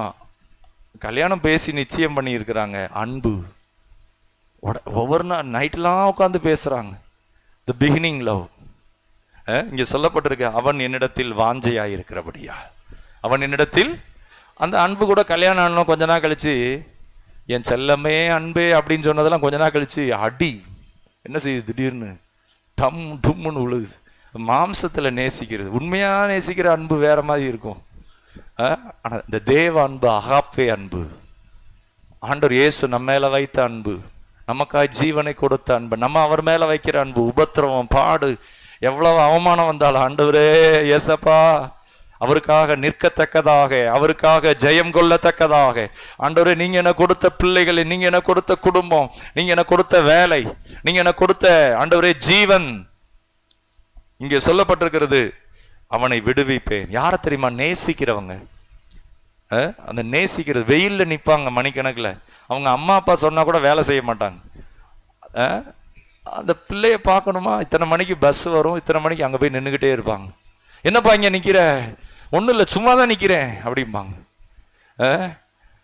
அவங்க அம்மா சொல்லியிருப்பாங்க, தம்பி இந்த குடத்தை தூக்கி இங்கே வைப்பா, அல்லது இந்த வாளியை, நான் எவ்வளவு வேலையா இருக்கேன், நீ என்ன இப்படி போட்டு. ஆனால் யாரோ ஒருத்தருக்கு மணிக்கணக்கில் போய் காத்திருப்பாங்க. அன்பு. ஹல்லேலூயா. அந்த அன்பு எப்படிப்பட்டது? மழையானாலும் வெயிலானாலும் இதெல்லாம் ஒரு பொருட்டா, மழை தானே அப்படின்னு அப்படியே வானத்தில் பறக்கிற மாதிரி இருக்கும். ஆனால் ஆண்டவர் சொல்றாரு, அவனை விடுவிப்பேன். தனியாக உட்காந்து மணிக்கணக்கில் நேரம் எடுத்து ஜெபிக்க, ராத்திரியில் எழுந்து துதிக்க, ஆண்டவரே நீங்க தான் ஏசப்பா, உங்க பிரசன்னம், உங்க நாமம், இந்த கண்ணீரெல்லாம் நீங்கணும் ஆண்டவரே, இந்த வேதனை நீங்கணும். அவரை அப்படி உயர்த்தி ஸ்தோத்தரிக்கும் போது ஆண்டவர் வாக்கு பண்றார், விடுவிப்பேன், என் நாமத்தை அவன் அறிந்திருக்கிறபடியால் அவனை உயர்ந்த அடைக்கலத்திலே. அப்ப தெரிந்து கொள்ளப்பட்டவங்களுக்கு ஆண்டவர் பிராமிஸ் பண்றார், உயர்த்துவேன், நான் விடுவிப்பேன் அப்படிங்கிறார். ஹல்லேலூயா. கர்த்தர் என்ன செய்வாரா? விடுவிப்பார். இன்னொரு வார்த்தை சொல்றார், உயர்ந்த அடைக்கலத்திலே. கையை வைத்து சொல்லுங்களேன், கர்த்தர் விடுவிப்பார், உயர்ந்த அடைக்கலத்திலே வைப்பார், எனக்கு அவர் மறு உத்தரவு அருளுவார், ஆபத்திலே, எல்லாம் சொல்லுங்களேன், ஆபத்திலே கர்த்தர் என்னோடு இருந்து என்னை தப்பு வைத்து என்னை கனப்படுத்துவார், நீடித்த நாட்களாலே என்னை திருப்தியாக்கி. சொல்லுங்களேன், என்னை திருப்தியாக்கி. இந்த திருப்தியாக்குறத நீங்க சாப்பிட்றீங்க, ஹோட்டல்ல சாப்பிட்றீங்க, அல்லது ஒரு வீட்டில் கெஸ்ட்டு உங்களை கூப்பிட்டுருக்குறாங்க, நீங்கள் கெஸ்ட்டாக போயிருக்கிறீங்க, சாப்பிட்றீங்க, உங்களுக்கு முன்னாடி நிறைய வெரைட்டிஸ் இருக்குது, நல்லா சாப்பிட்றீங்க. சாப்பிட்டுக்கிட்டு இருக்கிறப்ப பாதி சாப்பிட்றப்பயே போதுங்க சாப்பிட்டது எந்திரிங்க அப்படின்னு எப்படி இருக்கும்? நம்ம வாழ்கிறப்ப என்ன வாழ்க்கை, ஐயோ இது என்ன வாழ்க்கை. அப்போ நீடித்த நாட்கள் முக்கியம், அதே நேரம் அந்த திருப்தி. ஒரு சிலருக்கு நீடித்த நாள் இருக்கும், ஆனா திருப்தி இல்லாம இருப்பாங்க. ஒரு சிலர் திருப்தியா இருப்பாங்க, ஆனா நீடித்த நாள் இருக்காது. ஆனா கர்த்தர் ரெண்டையும் கொடுக்கிறார், நீடித்த நாட்கள், அடுத்து திருப்தியாக்கி. சொல்லுங்களேன், திருப்தியாக்கி. சொல்லுங்களேன், திருப்தியாக்கி நடத்துவார். சத்தமா சொல்லுங்களேன், திருப்தியாக்கி நடத்துவார். காணா ஒரு கல்யாண வீட்டுல ஆண்டவர் இயேசு வந்தாரு. அந்த இடம் எப்படி இருக்கு அப்படின்னா, ஒரு திருப்தியாக கர்த்தர் நடத்துறாரு. எப்படி நடத்துறாரு? ஒரு திருப்தியா நடத்துறார். திருப்தினா அது ஒரு மகிமையாக, அற்புதமாக. கைகளை வேர்த்து சொல்லுங்க, நீடித்த நாட்களா என்னை திருப்தியாக்கி என் ரட்சிப்பை. ஆண்டவர் சொல்றார், என் ரட்சிப்பை நான் உனக்கு காண்பிப்பேன். கர்த்தர் என்னை ரட்சிப்பார், கர்த்தர் என்னை ரட்சிப்பார். நம்ம எழுந்து நிற்போம். ஸ்தோத்திரம். ஹல்லேலூயா. ஓ நன்றி ஆண்டவரே. Praise the lord. ஹல்லேலூயா. ஸ்தோத்திரம், ஸ்தோத்திர ராஜா, ஸ்தோத்திரம் ஆண்டவரே. ஹல்லேலூயா. Thank you lord. ஸ்தோத்திரம். தெரிந்து கொள்ளப்பட்டவங்க, இந்த 3 காரியங்களுக்குள்ளேயும் தேவன் அவங்களே விசேஷமாக வைத்திருப்பார். உன்னதமானவருடைய மறைவில் இருப்பாங்க. 2வது, எனக்கு அடைக்கலமாக இருக்கிற கர்த்தரை உனக்கு தாபரமாக கொண்டாய். மூன்றாவது சொல்லப்பட்டிருக்கிறது, அவன் என்னிடத்தில் வாஞ்சையாயிருக்கிறபடியால், அவன் என்னிடத்தில் வாஞ்சையாயிருக்கிறபடியால் நான் அவனை விடுவிப்பேன். அவன் என் நாமத்தை அறிந்திருக்கிறபடியால் உயர்ந்த அடைக்கலத்தில் அவனை என்ன செய்வேன்? வைப்பேன். எல்லாரும் சொல்லுங்களேன், நடு ராத்திரியிலே என்ன செய்தார்? பவுலும் சீலாவும் நடுராத்திரியில என்ன செஞ்சாங்க? உடம்பெல்லாம் காயம், அடி, எந்த வித இதுவுமே கிடையாது. அந்த காணப்படாத உலகத்துல இயேசுவே உங்க கண்ணுக்கு இன்னைக்கு எதுவுமே தெரியலையா? எதுவுமே பாக்குறப்ப எல்லாமே முடிஞ்சு போனது போல இருக்கா? ஆனா உங்களோட தான் தேவன் இருக்கிறார், தேவ தூதர்கள் இருக்கிறாங்க, கர்த்தருடைய வாக்குத்தத்தம் இருக்கு, பரலோக வல்லமை இருக்கு, சர்ப்பங்களையும் தேள்களையும் மிதிக்கத்தக்கதாக கர்த்தர் உங்களுக்குள்ள அப்படிப்பட்ட வல்லமையை வச்சிருக்கிறார். ஹல்லேலூயா, ஸ்தோத்திரம் ஆண்டவரே. அவர்கள் வாயிலே கர்த்தரை உயர்த்தும் துதியும், அவர்கள் கையில் இருபுறமும் கருக்குள்ள பட்டயமும். ஹல்லேலூயா, நன்றி அப்பா. ஸ்தோத்திரம் ஸ்தோத்திரம் ஸ்தோத்திரம் ஸ்தோத்திரம் ஸ்தோத்திரம் கர்த்தாவே. பாட்டுத்தாலே 7வது பாடல், சிங்கக்கேபியிலே நான் விழுந்தேன். ஹல்லேலூயா.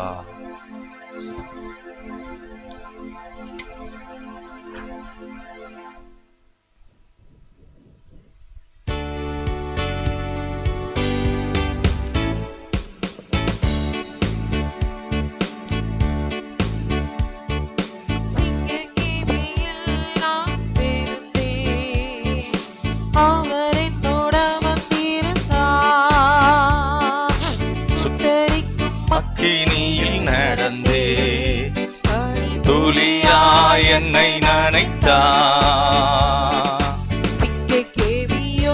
சேர்ந்து பாடலாமா? அவர் என்னை காத்திடுவா. சிங்கக்கேவியோ சூளை நெருப்போ, அவர் என்னை காத்திடுவா.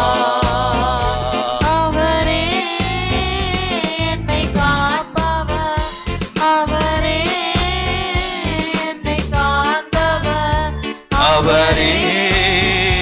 என்னை காப்பவர், அவரே என்னை காண்பவர்.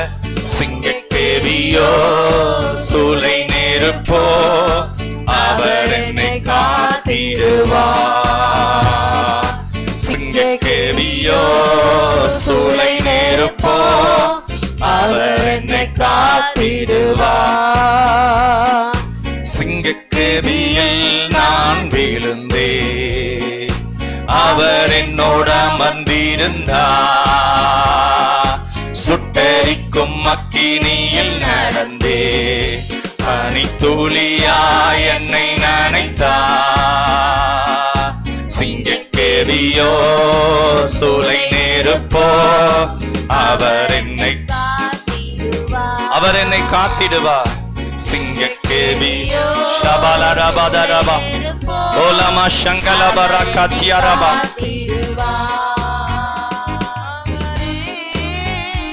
என்னை காப்பவர் அவரே. எல்லாரும் சேர்ந்து பாடுவோம்.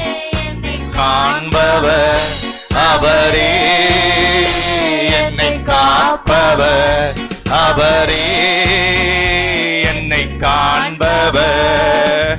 சிங்கக்கேவியோ சூளை நெருப்போ, அவர் என்னை காத்திடுவார்.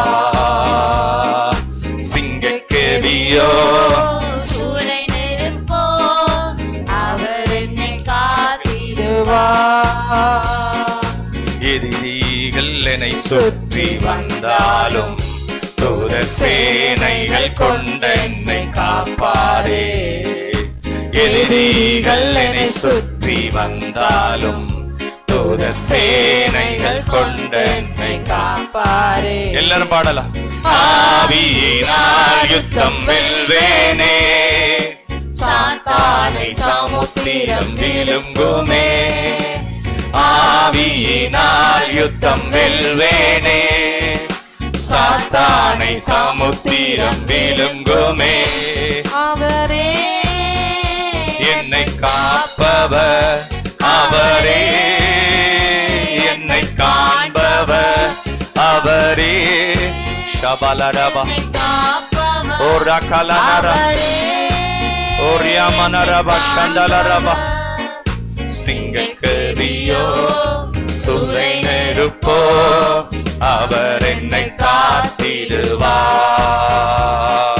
சிங்கக்கேவியோ சூளை நெருப்போ அவர் என்னை காத்திடுவார். ராஜ்யம் எனக்குள்ளே வந்ததா? தேவனுடைய ராஜ்யம். ஓ ஹல்லேலூயா. சூழ்ச்சிகள் என்னை ஒன்றும் செய்யாதே. ராஜ்யம் எனக்கு, உங்களுக்குள்ள தேவ ராஜ்யம் வந்திருக்கு. சூழ்ச்சிகள் என்னை ஒன்றும் செய்யாதே. அற்புதம் எனக்காக செய்பவர் என்னை அதிசயமாய் வழி நடத்துவார். அற்புதம் எனக்காக செய்கிறவர் அதிசயமாய். மீண்டும் ஒரு முறை, அற்புதம் அற்புதம் எனக்காக. ஷபலரா கரபா ஓலமா சண்டலா இயேசுவின் நாமத்திலே அவரே என்னை காப்பவர். அவரே சொல்லுங்க, கைகளை உயர்த்தி. காண்பவர் அவரே, இயேசுவே என்னை காப்பவர். அவரே என்னை காண்பவர். சிங்கக்கேவியோ கேவியோ சூளை நெருப்போ அவர் என்னை காத்திடுவார். சொல்லுங்களேன், அவர் என்னை காத்திடுவார். சிங்கக்கேவியோ சூளை. அந்த தானியேலுக்கு கர்த்தர் ஒரு ப்ரமோஷனை கொடுத்தார், உயர்வை கொடுத்தார். சிங்கக்கேவியில் நான் விழுந்தேன், அவர் என்னோட அமர்ந்திருந்தார். சுட்டெரிக்கும் அக்கினியில் நடந்தே பனித்துளியாய் என்னை நனைத்தார். சிங்கக்கேவியோ கரங்களை உயர்த்தி அவர் என்னை காத்திடுவார். அவர் என்னை காத்திடுவார். சிங்கக்கேவியோ காத்திடுவார். சிங்கக்கேவியோ சூளை நெருப்போ அவர் என்னை காத்திடுவார். அவரே என்னை காப்பவர். சொல்லுங்களேன், அவரே என்னை காண். ஆமென். என்னை காப்பவர் அவரே. அவர் உங்களை காண்கிறவர். சிங்கக்கேவியோ சூளை நெருப்போ அவர் என்னை காத்திடுவார். சிங்கக்கேவியோ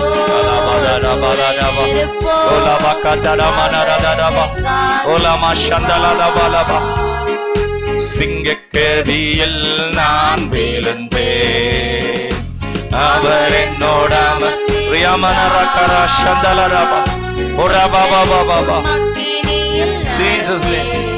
இயேசுவின் நாமத்தினால். ஹல்லேலூயா. ஓ சிங்கக்கேவியோ சூளை நெருப்போ அவர் என்னை காத்திடுவார்.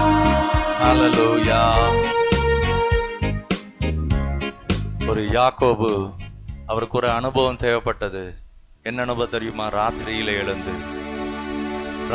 எழுந்து பவுலும் சீலாவும் நடுராத்திரியில தேவனால தெரிந்து கொள்ளப்பட்டவங்க என்ன செய்வாங்க தெரியுமா?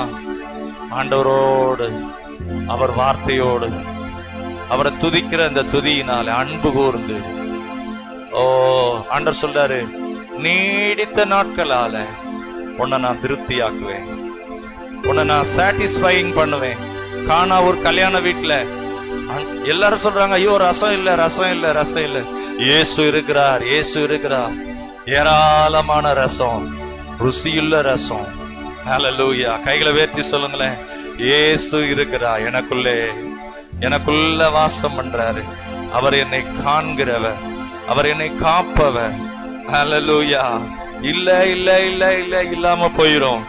இயேசு கிறிஸ்து, ஆண்டவராய் இயேசு கிறிஸ்து, ஓ கர்த்தராய் இயேசு கிறிஸ்து, பரிகாரியாய் இயேசு எனக்காக இரத்தம் சிந்தின இயேசு, எனக்காய் ஜீவனை கொடுத்தவர், எனக்காய் வியாதியை சுமந்தவர், எனக்காக வலிகளை சுமந்தவர், எனக்காக துக்கத்தை சுமந்தவர்.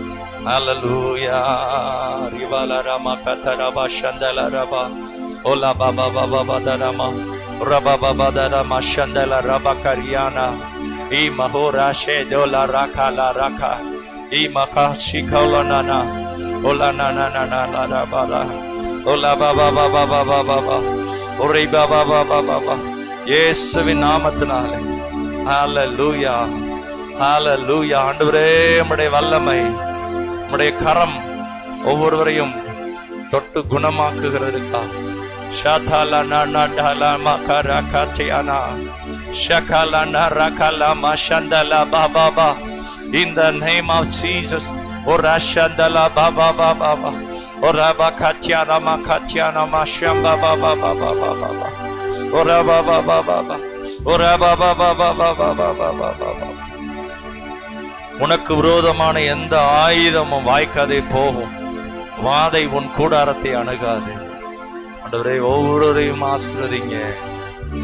அன்னைக்கு தானியேலுக்கு வந்த நெருக்கடியில கர்த்தர் தானியேலை உயர்த்தினார். பவுலையும் சீலாவையும் இந்த ராத்திரியில ஒரு பெரிய அறுவடை, ஆத்துமாக்கள் ஆதாயம் பண்ணப்பட்டாங்க. கர்த்தர் அந்த இடத்துல அற்புதமானதை செய்தார். ஒரு யாக்கோபை கர்த்தர் இஸ்ரவேலாய் மாற்றினார். உங்க வாழ்க்கையிலே கர்த்தர் அப்படிப்பட்ட காரியங்களை வைத்திருக்கிறார். உங்க வாழ்க்கை துளிர்க்கும். சபையின் நடுவிலே துதி விளங்குவதாக. ஓ ரிபாலா ரபாதா ரபா ஷபதா ரபலவ ரபகதரமன ரபா. உங்க வாயில இருக்கிற எல்லாவித புலம்பலையும் கர்த்தர் ஆனந்த களிப்பா மாற்ற. உங்க வாயில இருக்கிற அந்த புலம்பலை எடுத்துட்டு கர்த்தர் அவருடைய துதியின் ஆவியை உங்க மேல வைக்கிறார். அந்த வாயில கர்த்தரை உயர்த்துற துதி.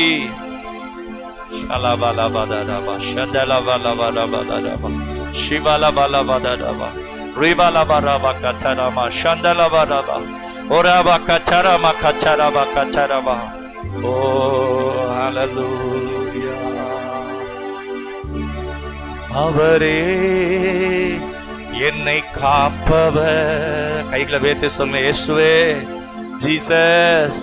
அவரே என்னை காண்பவர். பாக்குறீங்களா ஆண்டவரே? அப்படின்னு நினைக்கிறீங்களா? என்ன காப்பீங்களா? என்ன தப்பு வைப்பீங்களா? எனக்கு முன்னாடி ஆபத்து இருக்கு, அழிவு நிச்சயம் சொல்றாங்க. அவரே என்னை காப்பவர், அவரே என்னை காண்பவர்.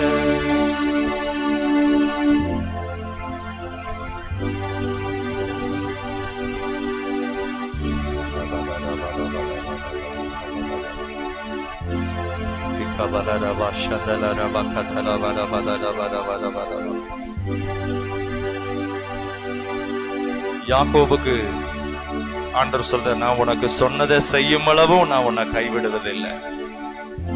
நான் உனக்கு என்ன சொன்னனோ அதை செய்வேன். உங்களுக்கு கர்த்தர் வாக்கு பண்ணதை அப்படிதான் நிறைவேற்றுவார். ஒவ்வொருவரையும் ஆசீர்வதிங்க. எல்லா மகிமையும் உமக்கு செலுத்துகிறோம் ஆண்டவர் இயேசுவின் நாமத்தில் பிதாவே, ஆமென், ஆமென். ஆத்துமாவே கர்த்தரை ஸ்தோத்திரி, முழுவதுமே பரிசுத்த நாமத்தை ஸ்தோத்திரி. என் ஆத்துமாவே கர்த்தரை ஸ்தோத்திரி, அவர் செய்த சகல உபகாரங்களையும் மறவாதே. ஆமென்.